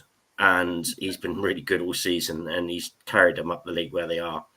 And I think, with Williams's wages, if they are spare, we just go, come here and get him. And that to me is a marquee signing. Okay, Mark, anyone that springs to mind that you would like to see at the county ground next year? No, I think, like I say, I think keeper's going to be key as well. Depending on how many new players we get in, if you think back to the early part of the season, how many points Solbren saved us. Mm-hmm. I think that's going to be a massive, massive part of it. I think there was a little bit of truth in what Jody Morris said. Until we know who's coming for the players, we don't know who we're going to get. I think there is going to be an element of that as well. I think, Kinsella's a good shout. The Bradford City lad, I thought, but I'm like you, I can't see that happening, to be fair. And I haven't really looked at everyone. I don't think Salford, have released it yet, have they? No, not yet. In the playoffs and stuff. And again, I don't know how long he's been signed for, but I'd probably take Bolton. Okay. Did you give someone like Matt Smith as well at Salford? Oh yeah, I mean, we big, just need dirty, great number 9. We need some big fuckers, don't we? As well, really. No, just because of the, we can be technical as we want, and we really tried against Stevenage. I thought the players really did dig in and try their best, but they just got bullied off the ball. They never stood a chance. It was like David and Goliath, but Goliath won. Comment here. I was impressed with Shade when he played for Warsaw against Town. Okay. Woody, sorry, finally, you, any names spring to mind that you'd like to see in a Swindon shirt next year? Not really. I mean, well, Ned mentioned a few. Obviously, Kinsella's at the top of a lot of people's lists at the moment, I think. Bobby Firmino's out of contract, isn't he? Yes. Again, too technical. True. One player, I'm not sure how well this will go down because of his connections with the opposition of down the A420, who I definitely wouldn't rule out would be Winnell. I think he's been released by Burton. Mm-hmm. But given the fact we've got Charlie Austin now, there's probably not really any need for another experienced striker of that. But if he's looking to peter down his career because of his injury problems, and he's not too expensive, I wouldn't say no as a backup for Charlie Austin. But I mean, he wasn't too bad, to be fair. But other than that, the double-barreled lad that it's also Burton, I think, that Ned mentioned. We need a goalkeeper. Yeah, I wouldn't. I'm one of those. I still stand. I'm not going to be a hypocrite. I wouldn't want to see Solbren back at the club, but it's. But that's mainly because I think he needs to be tested a bit higher up, more than anything. I don't think he saved us as much as people say he did, but he needs to be tested higher up if he wants to be pushing Middlesbrough number 1. He can't be on league. Let's put it this way: if he goes to a League 2 club again, he ain't ever going to be Middlesbrough number 1. Yeah. He needs to be a League 1 club. What's Bender up to these days? Swansea. Been playing for Swansea, hasn't he? First team. Yeah, he is. I think he's played quite a bit. I think. Yeah. Whoever we get, we need to sign our own keeper. We do not. I do not want another lone keeper. Quite agree. Critical positions should be Swindon players. In goalkeeper, centre half, centre forward, definitely should be Swindon players. Yeah. I just think Lewis Ward's the answer. Like, he's not going to be expensive. He's a decent goalkeeper. We can't deny he's a decent goalkeeper. Yeah. Definitely for League Two. He'll be our keeper. He's not the best one out there that's available, but he's also not going to. And this is why so many teams, not just us, so many teams have lone goalkeepers, because they don't want to, in the nicest way, they don't want a goalkeeper to eat away at their wage bill. Yeah. We need to sign Ward. We need one. Yeah, Ward plus another keeper. We want two keepers challenging for that spot. Trouble is, with a lone keeper, he's got to play every game. Yeah, Wardy was terrific towards the back end of last season, wasn't he? Though, and he can save a my penalty. only problem with Ward is that fucking Sutton have stitched him up really, and just because he's just not played. So that's the only issue. But it's if we can get two players that are kind of like Ward's level, I think battling that out would be fine. Can I just throw one more at you before we finish with tonight's quiz? Could we not just see one, but possibly two or even three McEachrons at the county ground? Oh, I won't be able to get through that. Ben would have a fucking field day if we had three McEachrons. But then Ben, because they'll all be playing, you could just be on first name basis with them. It's just all of them on first name basis. I would honestly, I'd just call them by first name. Do you know what that is? That's a lucky family, isn't it? Really, because like even Zach McEachran's decent. I know he's at Oxford City, but he is decent. He really, I think he won Player of the Season for National League South, didn't he? Would we be? I mean, I don't know about anyone else, but would you be quite content if we had three McEachrons in the squad? Yes. 100% yes. Another player 5 feet. I think we should, go all out to bring back, and other people might. We love not bringing agree back with it. players. But DJ, I'd love to see DJ back. Possibly. I'd love it. And Should by all Keshi accounts, he's Anderson not in back in the favour. ring. Oh, No. no. Ben. And it's at that point we move swiftly on. Fuck's sake, Ben! You had to ruin the episode. Plenty more transfer talk to come in the coming weeks. But we have a little quiz all about Swindon Town's season. There's only, I think it's 10 questions. So nice quick one for you all. Let's see who's really been paying attention to the nitty-gritty detail of this campaign. Oh shit! We lost more I than won't we say got. his name again. I'm sorry, Mark. I won't mention him again. Question number one. How do we want to do this? Go round and ask you all for your answers and see who gets closest gets the point? Seems fair to me. Let me just write everyone down so I can keep track of the score. Nick, Mark, Ben, Ned, Woody. Question number one. How many league goals did we score this year? Oh, Jesus. Nick. 59. 59. Okay. Mark. 57. 57. Ben. 64. 64. Ned. I'm going to stick with my guess. I'm not shithousing Ben. 65. Now you twat. Mark will learn very quickly. The shithousing starts very, very quickly. Woody. I would have fucking googled it. I'm gonna do a tiny bit of shithousery and go 60. 60. Well, I can confirm that Woody will get the point for this one. The answer was 61. Oh man, we're shit. Such a depressing stat. Reverse order this time then. How many did we concede? 180. No, actually, I read somewhere. I'm sorry, guys. I'm pretty sure we conceded the same amount we scored. So I'm going to go 61. 61. Okay. Ned. 61. Oh, can I not go the same? No, you can't go the same. Okay. That being said, I haven't looked at our goal difference since January. So Well, no, you can go the same. You can go the same if you want to go the same. it's wrong. Ned. Oh, That's well, what you you said. changed my mind. 60. 60. Ben. 58. 58. Mark. 59. 59. And Nick. 57, because I thought we had a positive goal difference. Well, you were right, Nick. We did have a positive goal difference.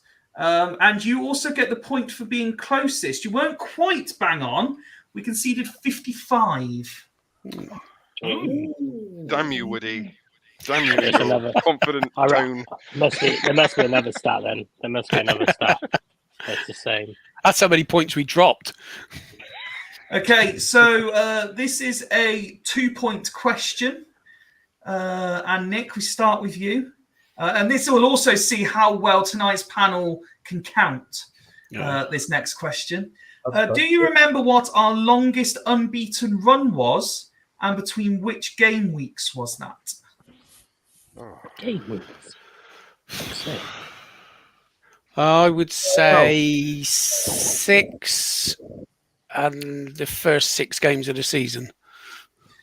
So the first 6, knowing that we lost on opening day, yeah? That didn't count because that was a friendly. That was in July. That was still a Yeah, friendly. That was July. Games don't count in July. Lindsay did Okay, say from the insulted second every game of the fan season, that 6. it was a friendly. Oh, Mark? Did you say unbeaten? Unbeaten Yeah. run, yeah. So I think it was 10 from the second game. Okay. Sure, we went 10 unbeaten, but they were practically all fucking draws. Yeah. Oh, Ben will know this then. Ben? I'm going 8. And again, from the second game. Okay. We went for a long time without losing. Yeah.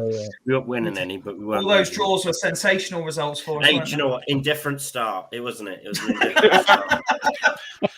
I swear I remember Ned? Ben saying it was 9. I remember him saying 9 games. I swear. I've got the memory of 9. So we'll go with 9, and it was from the second game.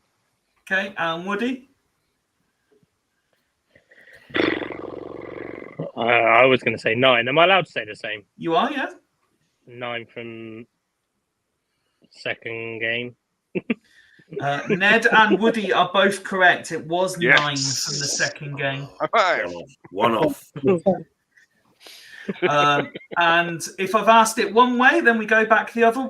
Woody, what was our longest winless run, and from what game week did it start? Game week. Fucking hell. I think our longest win run was what? Probably. What winless We spoke a run, lot about it on the pod at the time. Yeah. Is it 10? 10? And between game week 23. 10 from 23. Ned? Oh, no. Oh, balls. Done. Doors I've done closed. bad maths. I've done 26. 26. I'll let you change it. I'll let you change it from game week 26. Probably still wrong. 26. I'm gonna say 7 from 32. 7 from 32. Ben? I'm going to say 7 as well. Mm-hmm. But it was after the Salford game. Whatever week the Salford game was. Salford was roughly game week 39. Don't 40. tell him. That's what I was trying to work It wasn't out. 30, it wasn't, because that was like, because that would 39 would be 6 games for the end of the season. So 7 games would be 47. For all these cup competitions. All those what? that we were Sorry, in. Ned? Cock competitions. You know what you've been doing your time off? Welcome to Falls, Mark. So what game week are you saying, Ben? Game week 34. For anyone keeping score, by the way, all the panelists did get a point for saying game week 2, because I did say it was a 2-point question in the previous one. Mark? So winless this is it? Winless. Longest winless run this season. How many games and from what game week? Was your phone, Mark? Is it in your right hand? Yeah.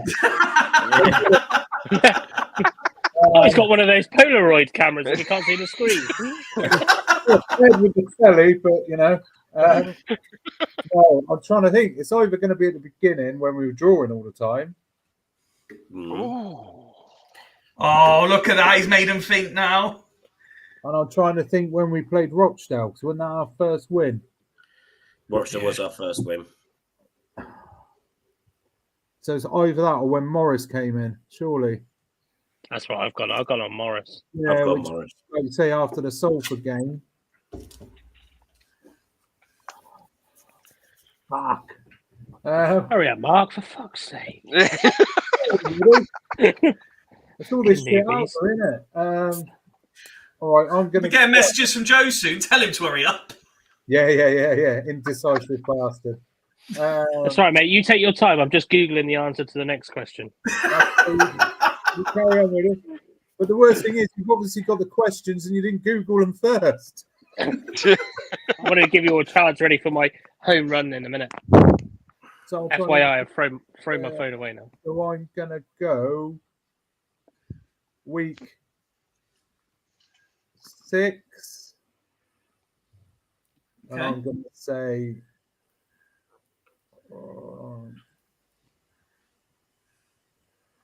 kill 12 and I'll go 6. 12 from week 6. And Nick? I don't think it's when Morris first came in, because he lost his first 3 games. But I can't remember what he did after that. Did we get red cards in all of those games? No, Won not all one of and them. then lost the rest of them. I'm going to go week 2, 6. Some 6 were games awarded from- after the game, by the way, Fyfey. Sorry? Some red cards were awarded after the game. That's right, they were. So nobody gets any points for the game week. A couple of you were quite close. But you might remember we spent some time talking about whether we were going to go 10 games without a win, but then we got the win. So the answer was, in fact, 9. Nobody gets the point there either. It was 9 games without a win from game week 33. So we had a couple of close guesses. We had week 32, week 34, but no one quite getting that one correct, I am afraid. We're shit down. I clearly forgot how shit it was. It's been widely noted that Sol Bryn made the most appearances of any player this season. Yeah. But I've how no many choice. appearances did he make, Nick? This is now in all competitions, by the way. Oh. Oh, no. Oh, he's done it. Look, he's fucked everyone over here. Oh, we were fucked in cup competitions before Christmas, don't forget, Nick. I think Connor Brown was still around then, wasn't he? So how many appearances did Sol Bryn make? Right. 51. 51. Okay, Mark? 51. 51. Ben? 51. Shit house move that, Ben. No, we didn't. I'll explain. Ned? I was going to say 53, but 53. Okay. Woody? I don't recall him playing in any cup matches, so I'm just going to go 46. And just say he played all the league games. Nobody got it correct. Is it 50? That's 49. Ward played one game, didn't he? Thinking about it. Do you know? Oh, he didn't play Walsall, did he? No, Ward played one game, I think, didn't he? Yeah, because you're trying to think. 'Cause there's 3 games in the tin pot paint. I don't think Ward played any games. He wouldn't have been allowed to. I'm sure he played one game. No, he played because Swindon played 5 cup games which they lost all of them. Yeah. We're shit. And He played in all the we Tin Pot lost- Trophy. and he didn't play in the paint, but he played in all 3 tin pots, and he would have played FA Cup. Did he play against Bristol Rovers? He played in Bristol. He played all the tin pot paints. I'm not going to lie. How much I would fucking love to win a Tin Pot trophy right now. Yeah. I Go would for it love next honestly, season. just I'd any sort fucking- of cup run. I'll just happily win. I'd happily win a fucking Tin Pot. He didn't even have that shield, would he? Just winning games would be nice. Never mind the Yeah. trophy. Yeah. At this cup games cost them 5. At this delicate stage of proceedings, Mark, Ben, and Ned all on 1 point. Nick and Woody charging away on 2. So what was his? How many games would he? Did you tell us, Fifey? 49. Ooh. 49 games. Can you tell us 7. No, I can't tell you more. So this time it will be Woody to go first. 7 players got official Team of the Week recognition at least once over the course of the season. Bryn, Hutton, Williams, Khan, and Austin are 5 of them. But for 2 points, can you tell me the other 2? Repeat the 5. Bryn, Hutton, Williams, Khan, Austin. Woody, can you Blake. tell me the other 2? Blake Tracy and Wakeling. FBT and Wakeling. Thank you. Ned? That can only be the answer. I'm saying exactly the same as Woody. Anything else is wrong.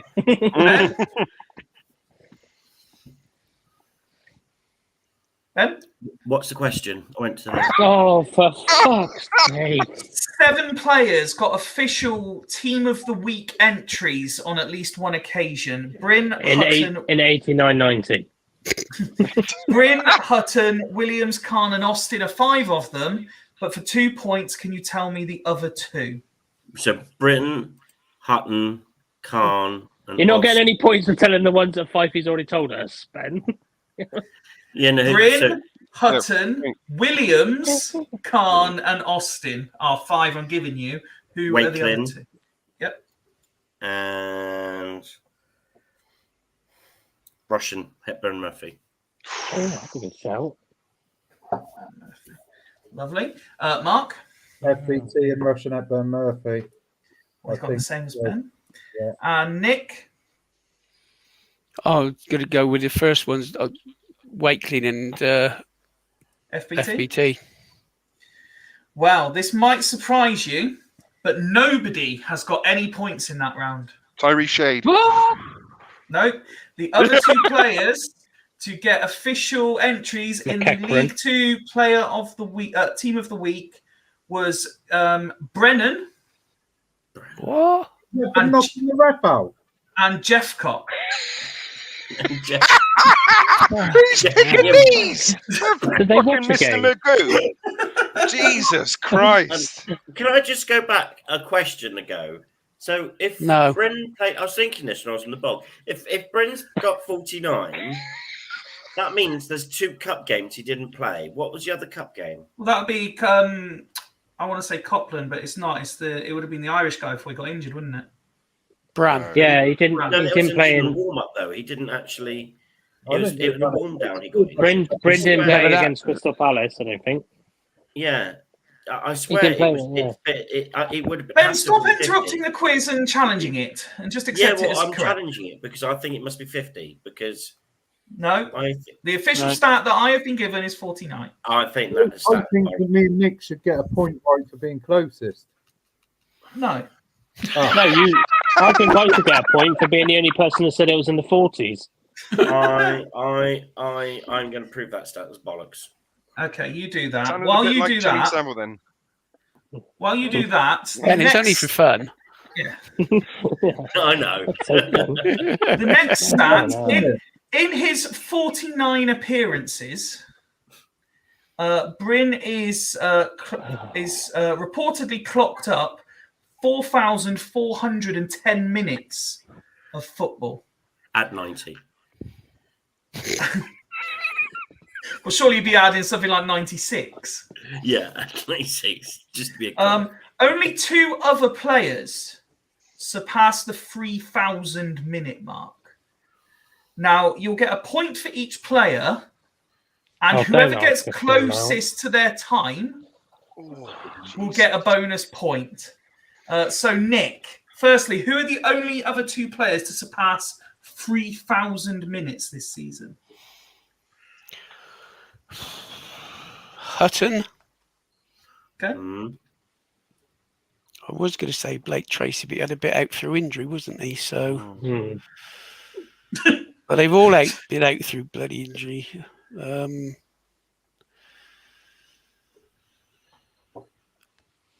Johnny Williams. Good shout. Who went to the World Cup for Shout. 3 weeks? Yeah, but still, well, I can't think of Okay. anyone else. That's fine. How many minutes do you think Hutton played? So, how many did Bryn play? 3,000. What was it? Bryn got 4,410 minutes. Plus 90. 4,500. Let's try and do the maths. 4,506 minutes. Wasn't your question? Shut up.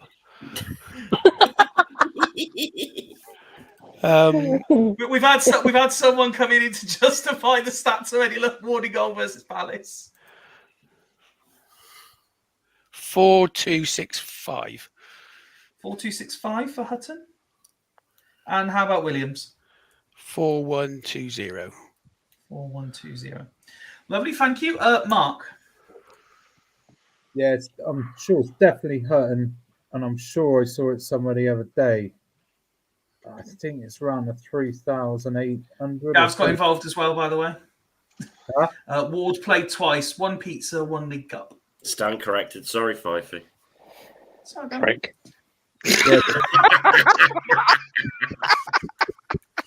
Sorry, Mark, did you give a time for Hutton, or were you predicting your second player? No, I was rudely interrupted, but no, We have to interrupt every now and then just to remind Ben that he can be a prick. Oh, mate, I did it myself earlier. I can't do it. It's definitely Hutton, and I'm sure I saw it somewhere.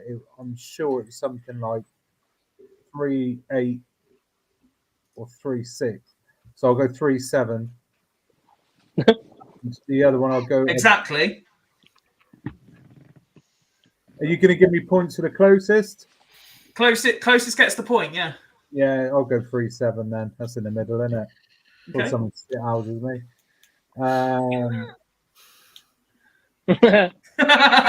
Ned and Woody waving. And I'm last. I reckon it's got to be Wakeling. Oh, you bastard. Just shithouse me. You know, that's not. You're allowed to say the same. So you're going Wakeling? And I'm trying to think. I'm trying to do the maths now. 20. This is riveting listening for those on audio only from tomorrow. Oh, you can fucking hear it. Mate. It's doing me in. Tony Hawk background music. I'm not sure if this works, but I'll try it. Hang on. Let me turn the background music down so it's quiet, but loud enough to hear. Acoustic Is there any cinematic? interference yet? Yeah, it's much worse than that, How's mate. that? That's far too therapeutic. Wait, All I want to do is do it. fine. Cool. How about this one? June. It's much more chaotic than that in my head, mate. Honestly. I'm going to go Wakeling 3.5. 3-5. Lovely. Ben? Oh. Right. Clayton. Clayton, yeah.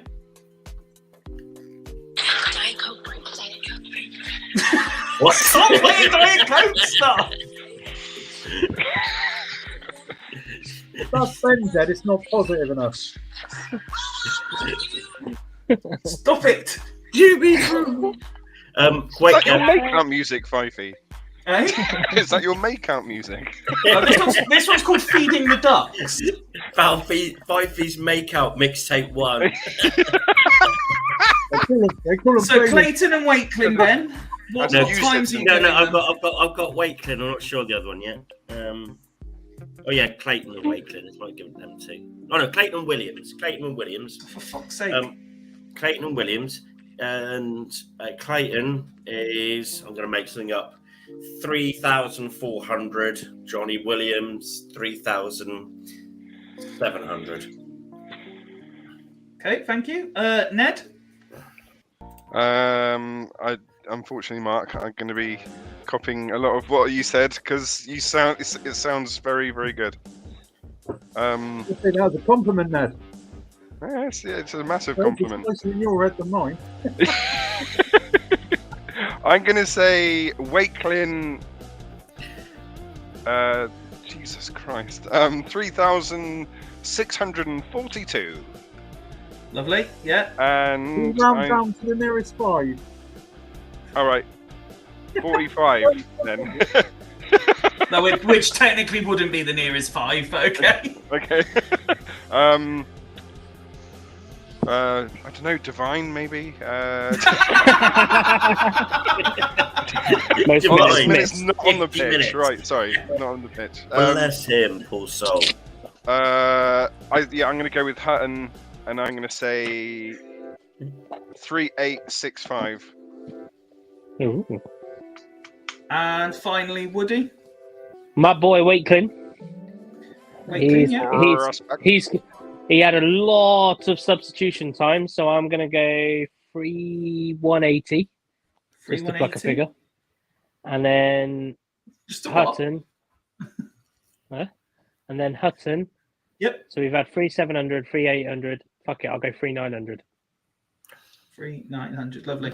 Okay, so I can confirm that the 2 players in question were Hutton and Wakeling, which means Nick gets 1 point, Mark gets 2 points, no points for Ben, and then 2 points each for Ned and Woody. Now, the all-important timings. Hutton played 3,935 minutes, which means bonus point for Woody. Oh! House. Mr. Cheat House. Wakelin played 3,150 minutes, which means another bonus point for Woody. No. Oh, no. Did he actually play 3,150? Yeah. Go on, Pete. Woody knew. Woody knew. Woody knows his Wakeling stats. Woody knows of Wakelin. It's Wakelin, isn't it? Okay. Oh, boy. Don't fear, though, guys, because there is a 3-point question now coming up. Make Woody go first. Woody is first. 3 players made 1 appearance this season. 1 competitive appearance for Swindon Town. Is this league and cup or just league? This is all competitions. 3 players made 1 appearance. Can you tell me those 3 players, Woody? Reece Devine. Devine? Competitive appearance. Is this including Wiltshire? It doesn't. Does Wiltshire class as a competitive fixture? No, that's a Impossible paint trophies. Does that include? If it classes as a senior men's appearance, it's on the list. Dworzak. Dworzak.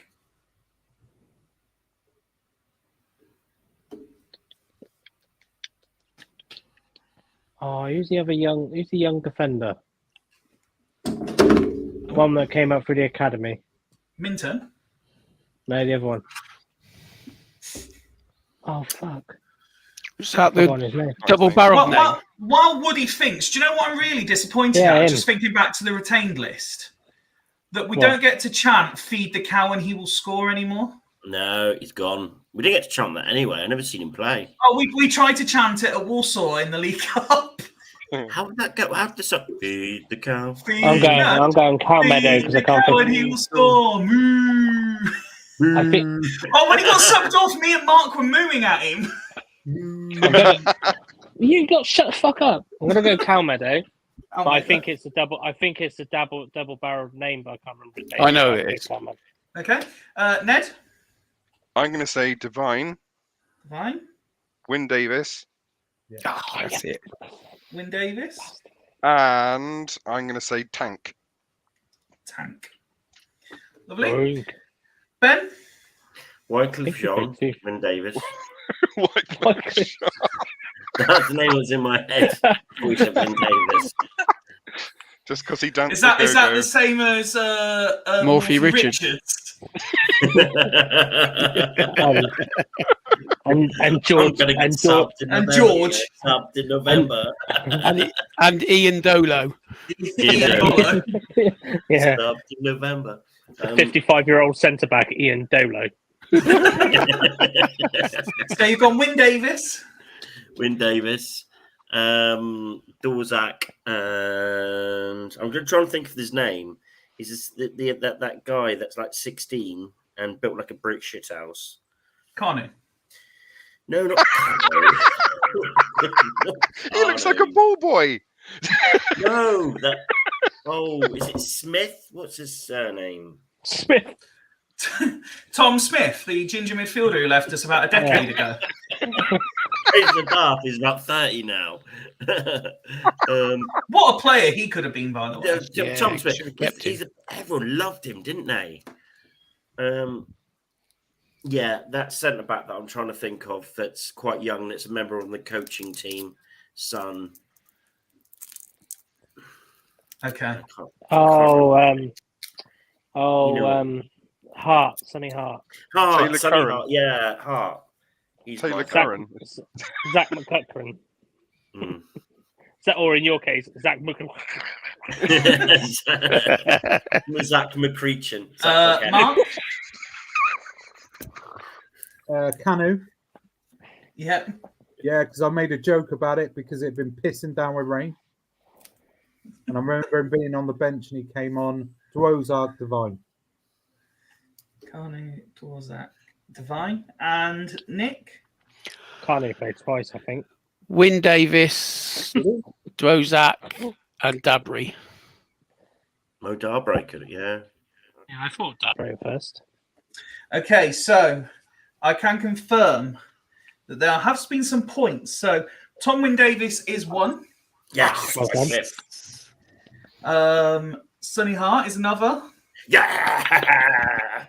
But the third player, which I'm quite surprised nobody thought to mention, so no points for the third one, didn't he? Oscar Massey. Hey, come on. I didn't even know you played. Yes, I think he got one rogue. What's an Oscar Massey?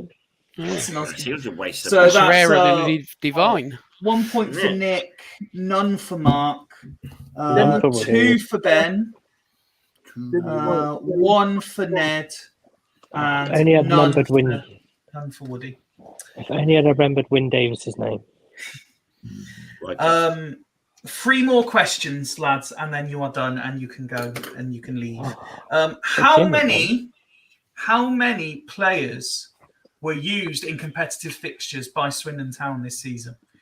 Now, if anyone remember, we all joked that we've got the longest fucking back page of a programme for fucking players in the squad. But how many players have played? Now, actually, I have to put the caveat in here before you all get carried away with your numbers. This is in terms of players that ended the season at Swindon. So Gladwin isn't included, McDonald isn't included, Oh, etc.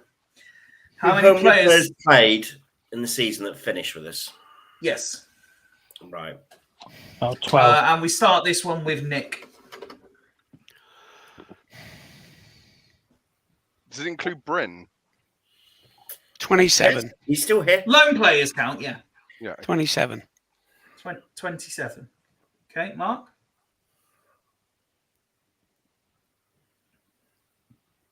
We're just counting. He's just reading one of his programs. 2, 3. 29, I think. 29. Ben? I think it might be off.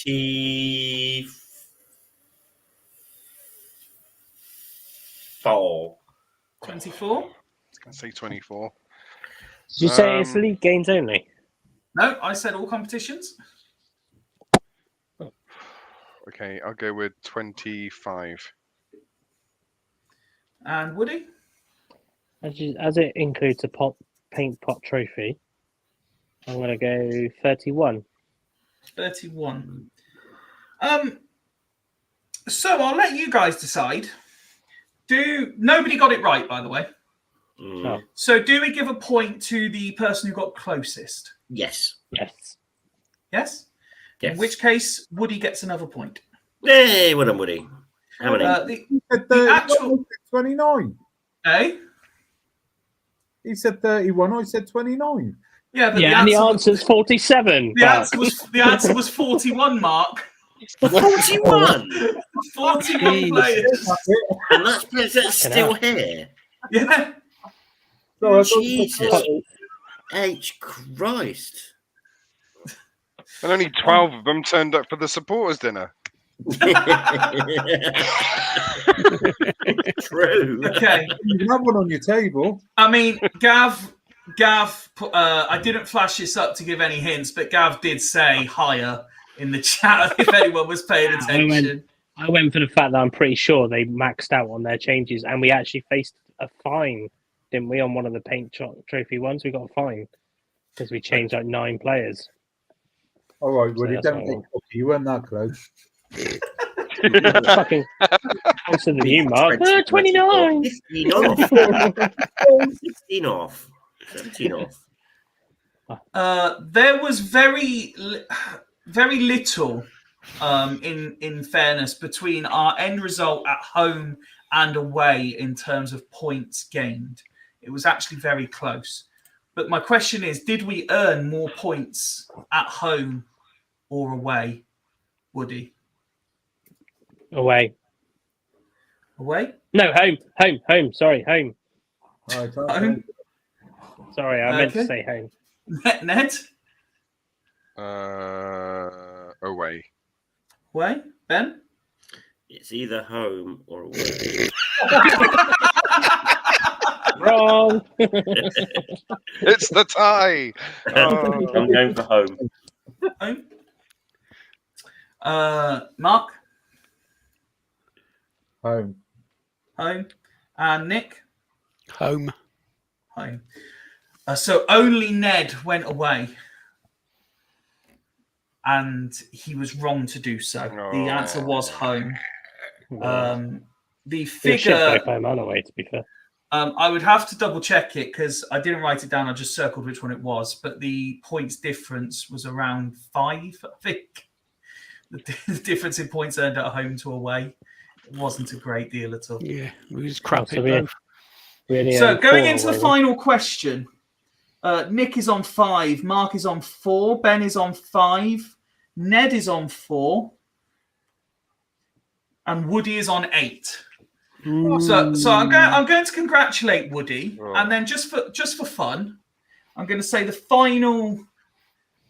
final question is worth 5 points. So I mean, everyone still has a chance of winning. Yes. Yes, 5 points for the final question. I've been winning. Now, as we've established, Swindon Town have used a number of players across the season. 41. A vast number of players. And that doesn't even include the likes of Gladwin, McDonald, etc. My question, however, similar to what I asked Alice earlier in the show, is how many players started game week 1 but also started league game 46? Ooh. Nick. How many started game week 1 but also started game week 46?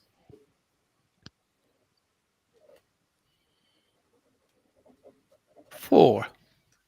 4. Mark?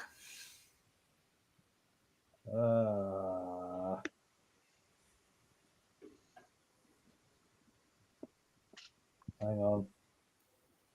It ain't many, is it? I don't think. Okay. Daddy. So I get a point for that. Saying not many. Yeah. Might give you half a point if it's right. 5. 5. Ben? 4. 4. Ned? 3. 3. Woody? 2.